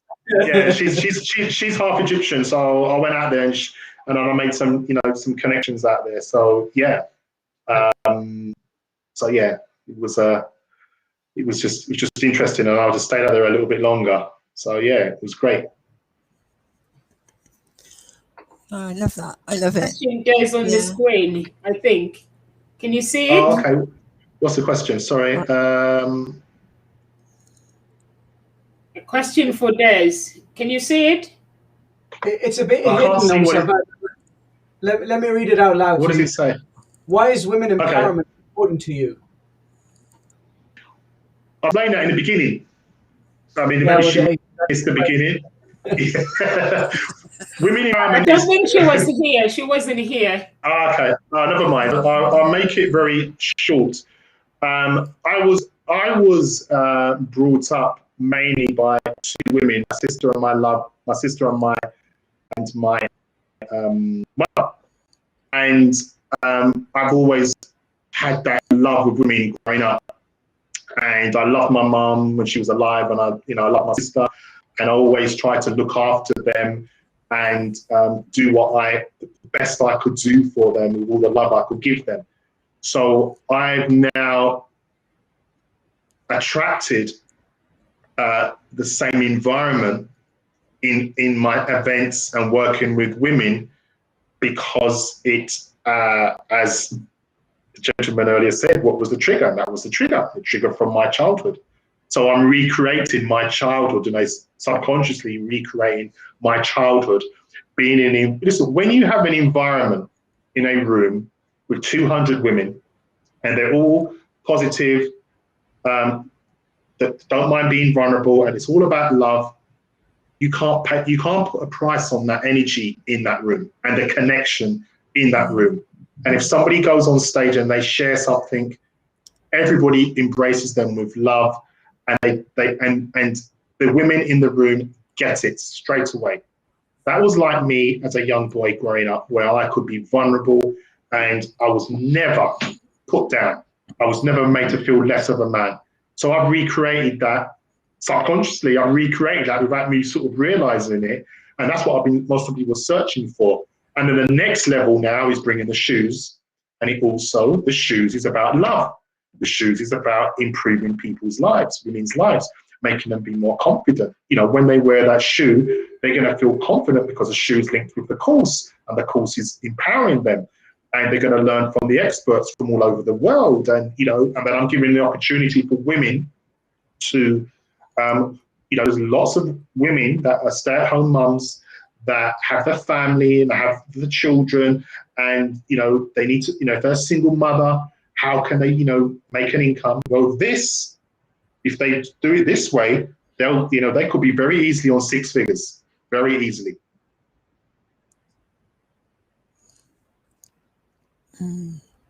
So on this amazing journey that I've heard you've been on in developing your business and your brand, what has been the most important lessons that you've learned along the way? Whether sort of through your life, through this journey that you've been on, whether it's in business or personal. I think one of the most important lessons was that we all have a choice. And what I mean by that is, when I started getting into personal development, they're all the books and all the videos and the YouTube clips, they're all telling you the same thing in a different way. And I didn't know that we had a choice. And what I mean by that is, when you wake up in the morning, you have the power and you have the decision to decide how you're going to feel that day. And there's times when we've woken up and we feel bad. And as you know, when you start off on a bad day, it never ends in a good day, because that's how you set the tone for how your day's going to be. I wasn't aware of that. I wasn't aware that, we've all been there when we blame somebody. You made me feel that way. You made me do that. When it was you that's done that yourself, you've chosen to do that. And unfortunately, there's people that are in prison now, some for life sentences, and some for long sentences, and even shorter sentences. If they realized they had a choice, if they had some coping mechanism in place, some coach that just made them realize, or even given them one book before they got to where they got to, they most probably wouldn't be where they are now. And one of the things that I realized was that I never knew that we had a choice, because I was always blaming the other person, until I started to get involved with personal development and self-development and therapy as well, all those things combined. And then that's when I realized that the big thing, that we have a choice. if someone is going to say something negative about me online, I've never reacted because I've chosen to. Have I started to type? Yes, of course, I'm human. People on WhatsApp that want to message me and they may want to upset me, or I always, because I program myself now to not react straight away. Because usually when you react at that time, when you're angry and you're upset, 10 times out of 10, it's the wrong reaction that you're going to give. And that's why I made reference to those people that have killed people, that they was in the wrong place at the wrong time and they've reacted. And that split second, they've done something. And then that's it. Their life's finished. But if they were aware that even simple things, count to 10, count to 5, ask yourself, back to what I was saying before, the intelligent questions. What's good about this? What could I learn about it? Instead of saying, too late. You've done it. Once you've done what you've done, and I'm not saying that I haven't done things in the past that I regret. Of course I have. I mean, I'd be lying if I'd be saying everything's perfect and rosy, but I'm still work in progress. And, if there's challenges, I check myself. What's good about this? Count to 10. Do not react straight away, because once you put it out there, especially on social media, you can't take it back. It's gone. It's gone. And you can't take it back. So that, I suppose, out of all what I've learned over the years, because then choices then decide how you feel. Choices decide what you do, and what you do and what you say affects other people, especially if you're out in the public domain.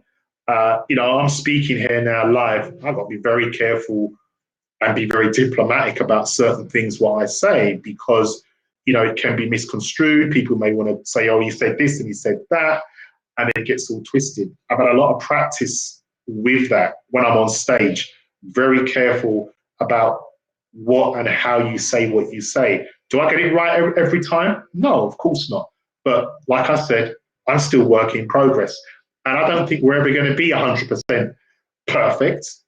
No one is 100% perfect. Even on our deathbed, we're not going to be 100% perfect. But what you can do is you can choose to live authentically, integrally, and to the best of your ability as you can every day, because that's all you can do. And if that's all you can do, then that's all you can do. And I love that you actually say you're still work in progress. Definitely. Because it opens up the doors for you to find, what else is out there for you to do, to improve on.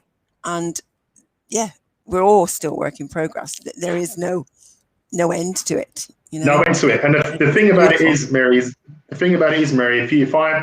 I feel that, and there's some people that you most probably know think they've made it, and they think they've made it, and then there's no more growth for them. And because there's no more growth for them, they arrive at a plateau. And then when they arrive at their plateau, the only way from a plateau is down. So they're just going to go backwards and backwards and backwards. And unfortunately, a lot of people with a lot of money, that's how they feel. They think they're rich and they're millionaires and they've got all this money, and they can talk down to people and they can treat people a certain way. And one of the values that was installed in me by my mother growing up as a young boy, she always say to me, be humble. Always be humble. And there's not one person that I know that's ever said to me that I'm flash. I didn't want to be flash. There are flash speakers out there, which is good for them. I wanted to be authentic, real, just be myself. And if I have to be vulnerable, have I broke down on set? Many a times. And people have judged me, and there's people that haven't judged me. It's what it is. That's me. And when you get to that point in your life where you know who you are and what your purpose is, then you can fulfill that and just work towards daily working on yourself. I'm reading 2 books a week. I'd never feel, and it could be repeated again. Well, if you read a book, I've read books twice. I read a book 5 years ago, and I've read the same book 5 years after that. I've learned different things from the same book because I was in a different place each time. You know, so yeah. Yeah, that's right. You pick it up, and it's like if you do different courses, or you do the same course again a few years later, you'll hear things differently because you are in a different place. You're hearing it differently. You're taking it on board in a different way, and you probably zoned it out before because like there's a part of you going, I don't want to hear this, and now you're in a place where it's like, oh, I'm ready to hear this, you know, or ready to read it. It's really interesting, and it's really interesting because I have a lot of my family that come to my events. They know what I do, unfortunately. But it's interesting because I got involved with this about 10 years ago, 2008-ish, I think, 13 years ago. And it's really interesting. 13 years ago, there's people that I've been communicating to on and off throughout the years. And that's not me putting them down, but they're doing the same thing, speaking the same language, and doing the same thing they've always done. And because you're in touch with your personal development and yourself, you can see, you know, they're complaining, that you feel that negative energy when they're complaining to you. I used to talk to people for hours just being negative, put down the phone, and I'm knackered, absolutely drained from that. And when you get those people that are coming to you, you pick up on it straight away. And how I deal with it is, I'm just a bit busy, can I call you back? That's my diplomatically polite way of telling them I'm not taking on your energy because it's going to affect my state, and I've got a lot to do, and I need to be in a good place to do that.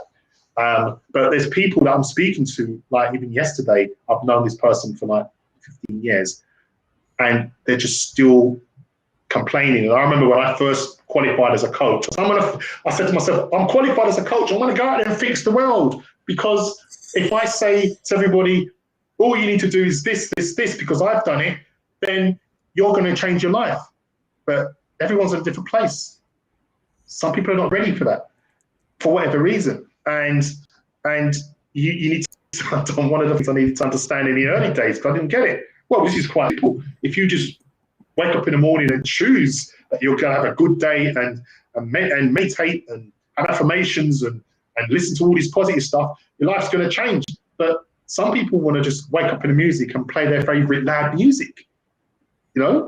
And I used to be one of those people, but everyone's different and everyone's at their different place. And, you know, it just makes you wonder if the whole world, that made it mandatory for everybody to get involved with personal development, the world would be a better place to live in, unfortunately, but it doesn't happen like that.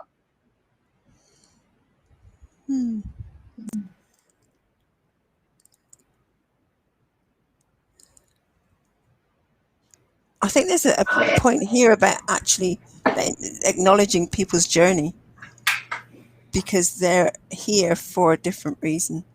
And I think sometimes we think, oh, there's something to be fixed about people, when actually there is, from my perspective, I don't think there is anything to fix. No. There's something that could maybe work, be more workable for them, you know, take the pain away. And as you say, that there's a lesson there. I think it's when you've learned that lesson, then you can move on. And it is, I think, honouring everybody's journey and the reason that they're here, rather than making it wrong and saying, well, I can fix it for you, you know, because it's that language that actually has them push back at you, isn't it? So rather being able to sort of share your story of what you went through, that actually speaks to them, and it might then touch them in a way and think, well, oh, hang on a second, I felt like that. I've been going through that, and now he's here. And that opens up that space for them to then want to know a bit more. And I'm wondering, actually, because you contributed to a book, Coach Wisdom. Yeah. How did that come about? And I mean, how did you find the writing sort of process? It was I got contacted by a woman called Divya on LinkedIn, funny enough, and she had, I don't know, 15 coaches or 20 coaches, and we all had a chapter. And she likes the idea of of my Become an Expert in 90 Days program. But then what I wanted to do was to provide videos from the chapter. One of the projects that I'm launching is showing how authors can be paid as they sleep. And one of the things that she loved about wanting to be on board was that because I was showing how from a chapter in the book, they can then go to a website and there's me there coaching them on stage at one of my seminars for free. And then that enabled me to set up my authors to be paid as they sleep, because if you think about it, if you bought a book and one of the chapters, the author was there talking to you, you're going to go to the website, especially if it's a good book. And then you're going to go there and you're going to register to watch that video. Then that author gets your contact details, and the author may contact you back and may want to give you a free coaching call. If you love the author, you're more than likely going to want to invest in their program. So I'm launching this. I've got about 200 people attending my virtual event on May the 31st, and Divya was involved with the book. I think it was about 2 or 3 years ago. She contacted me, loved what I did, but what she liked was and like I said, it's been different again, that the readers could access videos from the book chapter, which complements the chapter of the book. It's not just reading. You go to a chapter, go to this website / and bang, there's an extension of the book by video. And that's one of the, no one's doing that. And that's what another thing I'm creating as well. That's a lovely idea, actually. And so would you say, actually, having been part of that book, it's actually supported your business? Well, yeah, because I never was an author, but it depends what you define as an author. An author is not just somebody that's written a book. An author could be a blogger. An author could be someone that's writing articles. But the way that the world does perceive you as an author, you need this, best-selling book, so to speak. So the book was a bestseller, and now that's part of my title. I'm writing my own book for single women that's coming out next year. I've been meant to be doing that for years now, and now it would make sense to bring this after my shoes, because there's going to be loads of women on my database, and there's going to be lots of single women, and there's going to be lots of women that know single women that want to buy the book. And every chapter of that book is going to have a video of me. So let's say chapter 1 is confidence. You got the chapter 1 about confidence, and then go to I Can Find You the Right Man / confidence. And there's me talking of a video directly to the woman about how she can become more confident as well. Every chapter in the book. Brilliant. Because that takes in, some people like to read, but some people like to see it visually or hear it auditory. So you're taking in all people's ways of actually learning or taking information in. That's right. And on the front cover, you can actually I can put on there that you get a free video course worth X amount of hundreds of pounds or whatever it is as well. Sounds good. Sounds fascinating. Thank you. A lot of work, but it's gonna. And like I said, it's all about being different and looking at what people are providing and why they're not, and how you could be different. And because different stands out. And I don't know why the publishers ain't doing this. For the life of me, I don't understand, because the lifespan of a book is you read it and you put it away, and that's it really. But then supposing you connect with the author. Think about all those books you've read that are really good. If the author contacted you and wanted to help you with a course, you'd find the money to work with them. Yeah. So what plans do you have after lockdown, Desmond Oconner, when we all go back to normal and live happily ever after? What plans do you have for Nkositalkshows? I'm going to sell a pair of my shoes to Boris Johnson. That's what I'm going to do. I mean, for us, for Nkositalkshows, what plans do you have for us? For you, or anything you want within reason. within reason. I suppose I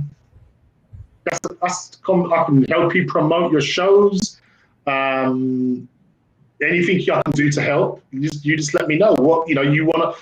I mean, if you want more speakers to interview, just go to my website, desoconners.com. All the speakers are on there, and just go and connect with them and get them on your show.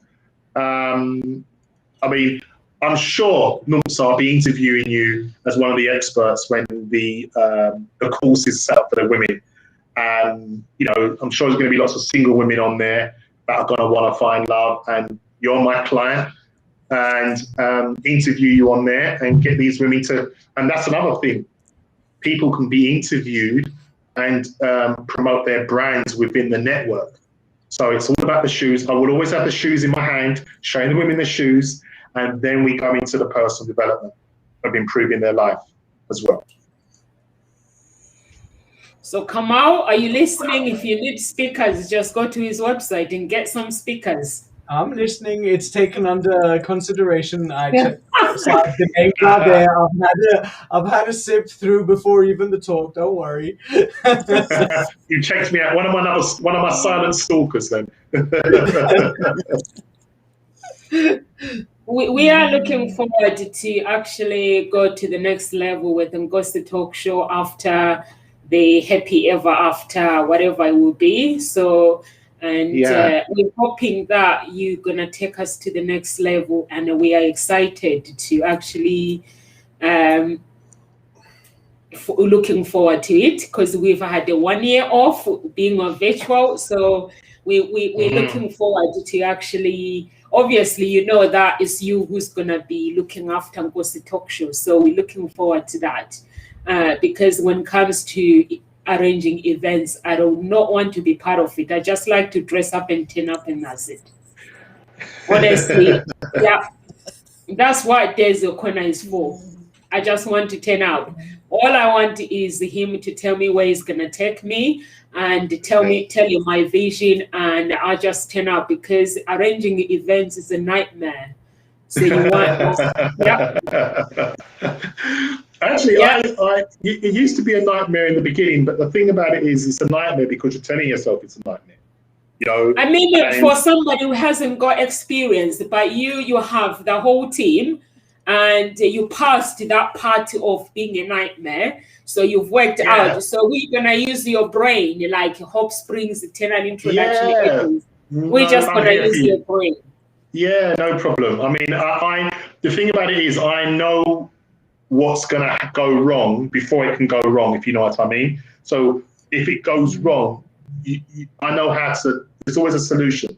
Before, I was just reacting every time, like a puppet on a string. Now, if there's a problem, like, if there's a problem on stage, and, whatever the problem is, there could be a problem with the mic, the laptop could be frozen, and you've got 200 people in the room and they're waiting. Then what you do is, well, you get everybody to do an exercise, and then you fix the problem, and no one will know there's a problem. You don't say, oh my God, look, there's a problem, we're going to pick up your energy. You just say, okay, 1 minute, everybody, just get into a group of 5 people and share one thing that you've learned from today. And then play the music, and everyone's talking. No one notices what you're doing. So that's the key thing, is not to get stressed, because when you get stressed in that environment, it adds up, it piles up, and it never ends good. It never ends good, right? So you need to be calm, because if you're stressed, your team will pick your energy, they will get stressed, and then the whole atmosphere in the room gets stressed, and then your event's like a flop, and you don't want that. So it's all about managing it and knowing. I mean, anything that goes wrong, I mean, Nkosita, you see how chilled I am at my events. I just don't let anything stress me out anymore. I'm firm, and you've got to be firm. You need to get things done, because that's why I said about not letting people come in the room, because people will come and want to challenge you. They want to talk. They want to take control of if you've got speakers, and they want to, it's all about them, and they want to ask, and then you just say, no questions until the end. Get it that way. And I say that to speakers, there's always one in the room and wants to challenge the speaker, and then you say, right, I'll take the questions at the end. And the end usually runs out of time, and then they can go to their table. So yeah, things like that. I'll help you anyway. If you're going to start to do any events, I'm here if you want to help for anything anyway, no problem. Cool. And I love that you're that flexible, because actually people have no idea of how the event's supposed to be running. They haven't got your schedule. So you suddenly saying, oh, okay, get into groups. They don't know that isn't actually part of, or wasn't part of your plan in the first place.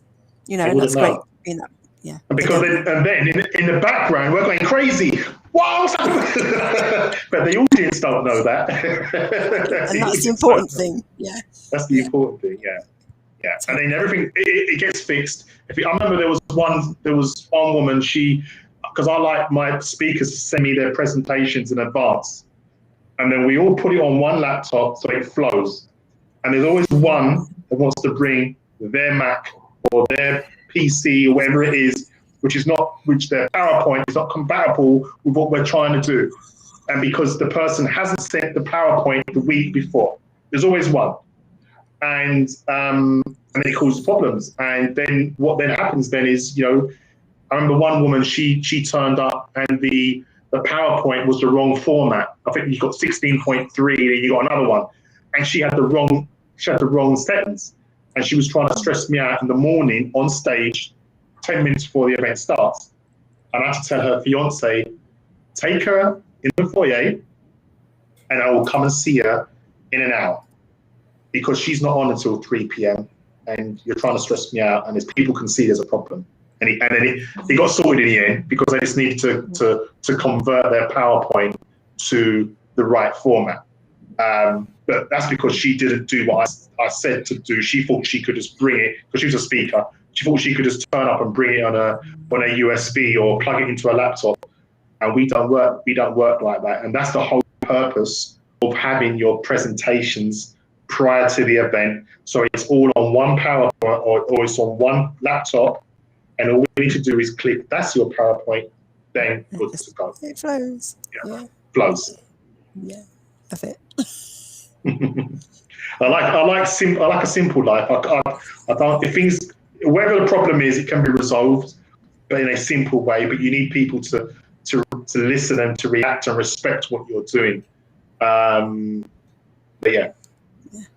And it is about responding. It's being calm, because when you're calm, that's when you can have clear, rational thought. When Definitely. You're in that frantic space, just shut down. You've got no access to your language, to hearing. You're just all over the place. So it is. You're just reacting. You're just reacting, and you don't want to be reacting. And that's why I made reference to the people that are in prison. Reaction.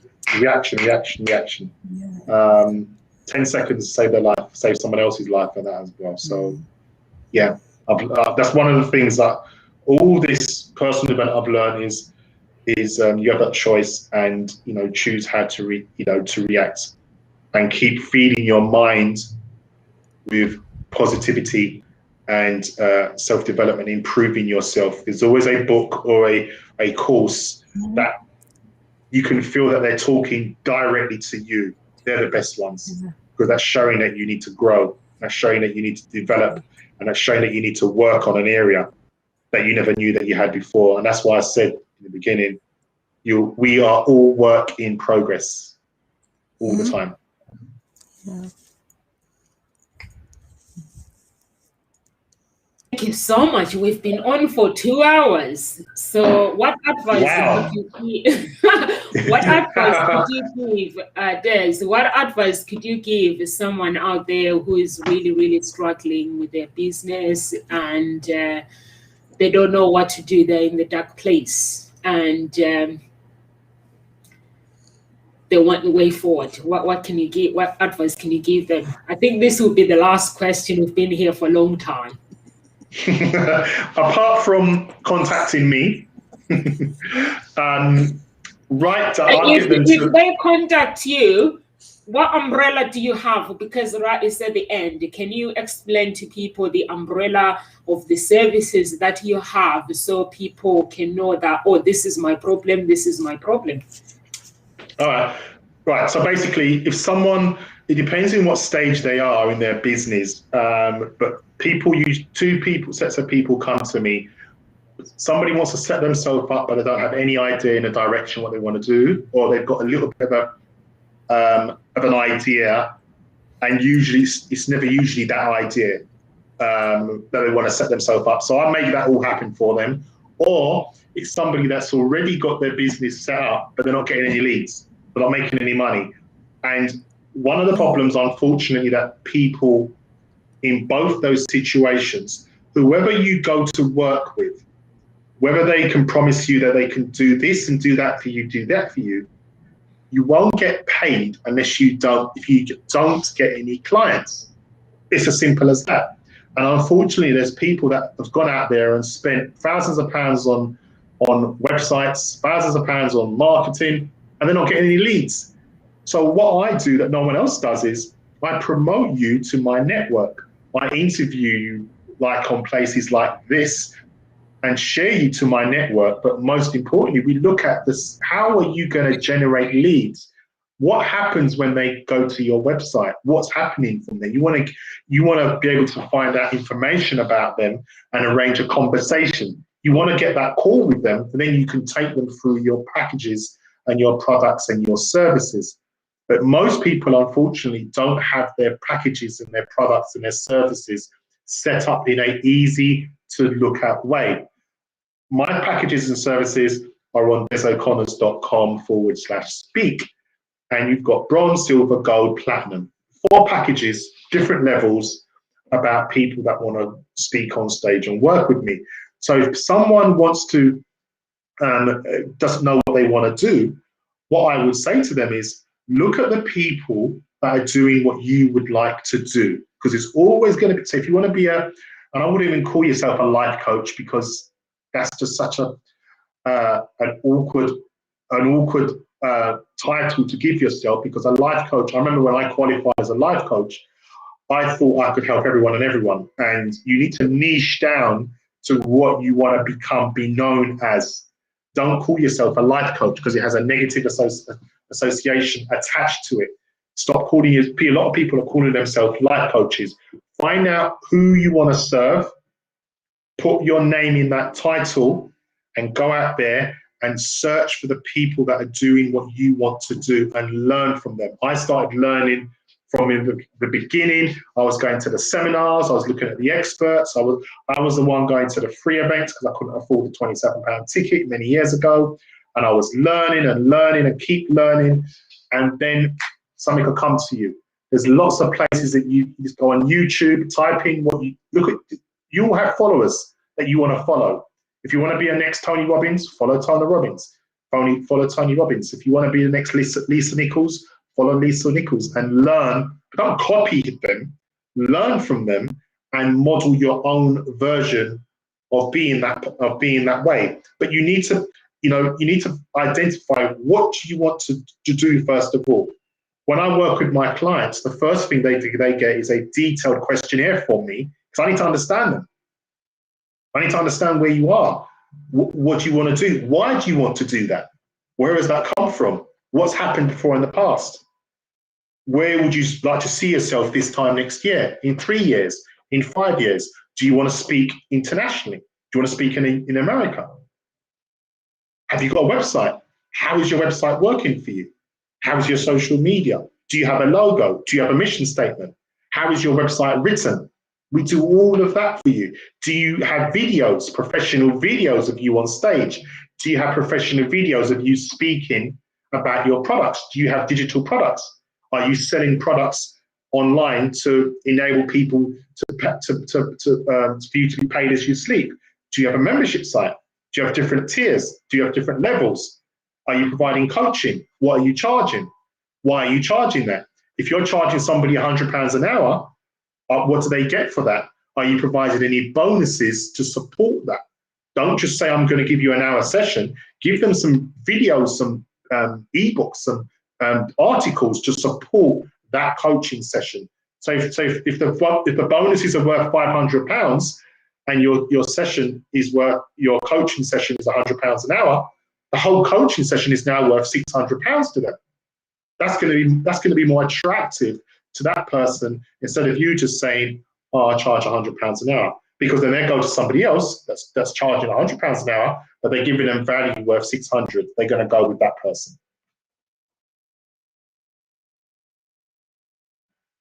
Thank you so much. Do you guys have any questions you want to ask? Any last question you want to ask?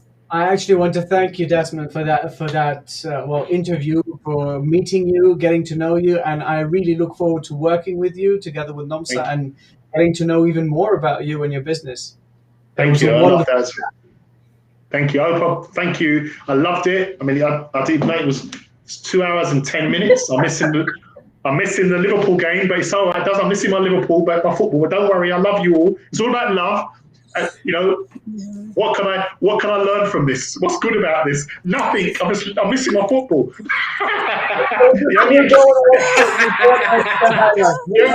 only occasion I'm not going to practice what I preach. But no, it's been lovely. It's been wonderful. Thank you so much. I'll be sharing this on all my networks. Send me the recording, and I'll get this sent out. And what I may do for you, if you want, is if you send me the MP4, I'll get this subtitled, if you want, for you as well. So then when you share this, people can see what's what. So just send it to me. So I'll send it to Sarah, and we'll get it done for you. And if you want a title at the top of the video, we can get that jazzed up for you, and I can share this. I will send this interview out to my database next week anyway. Thank you so much, Des. I've shared it on your profile anyway. So thank you so much for thank you so much for agreeing to come for interview, spending time with us, and the Carol Ann and Kamal, getting to know you. We do appreciate you, and I look forward to doing more things with you. Hopefully 2021 has some good excitement things for us in store. So thank you so much, and thanks again. And anyone who is watching, please, if you watch this video, press some love button and share it with your family and friends. And we love you. Live with grace, everyone. So Des, before we go, if anyone who is watching, they want to get hold of you, how can they get hold of you?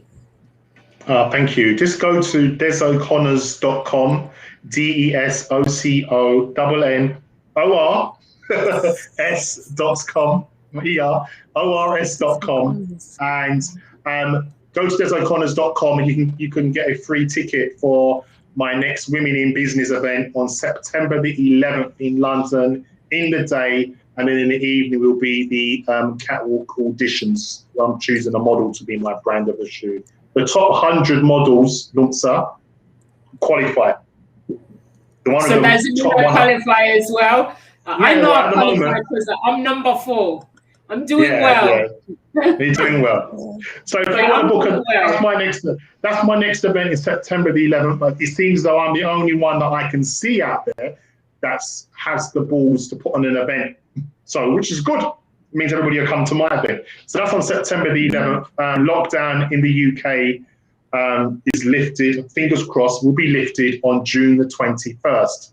So we start promoting the September event next couple of weeks. Get registrations and getting people. I have nearly 300 models that are applying for the catwalk that are going to be promoting it as well. So it'll be packed.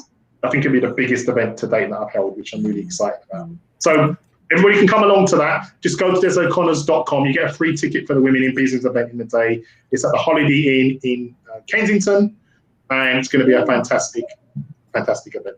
Are you having a celebrity guest this time or no? Why would I have a celebrity and I've got me?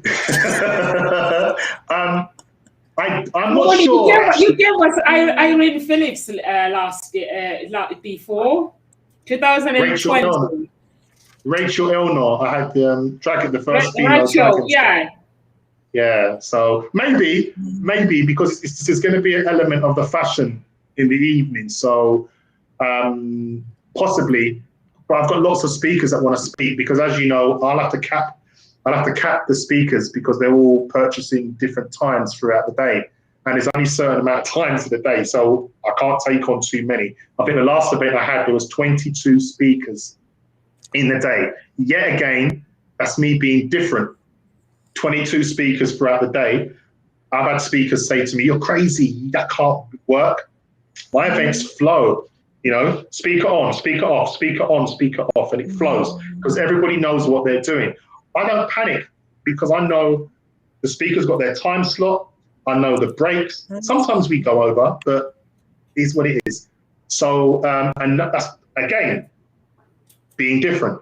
22 speakers, and those 22 speakers are promoting the event. You're guaranteed to get a good turnout because they're bringing their people. It takes the pressure off me to have to pack out the event as well. And yeah, be great. Looking forward to it. Come along. Hope I'll see you guys there. September the 11th, all day from about 9 o'clock until 1 a.m. 2 different events. So yeah. Okay. I know. I might look it up. I'll look it up. That sounds exciting because it's been really lovely to meet you and connect with you. It's a name I've heard, but not somebody I've followed or got to know, and it's really been a pleasure and a privilege to get to know you. I really feel that love that you've got for what you do, and yeah. Thank you. Thank you. Thank you. Thank you, everyone. Live with grace and God bless you. Thank you. Thank you, everybody. Thanks.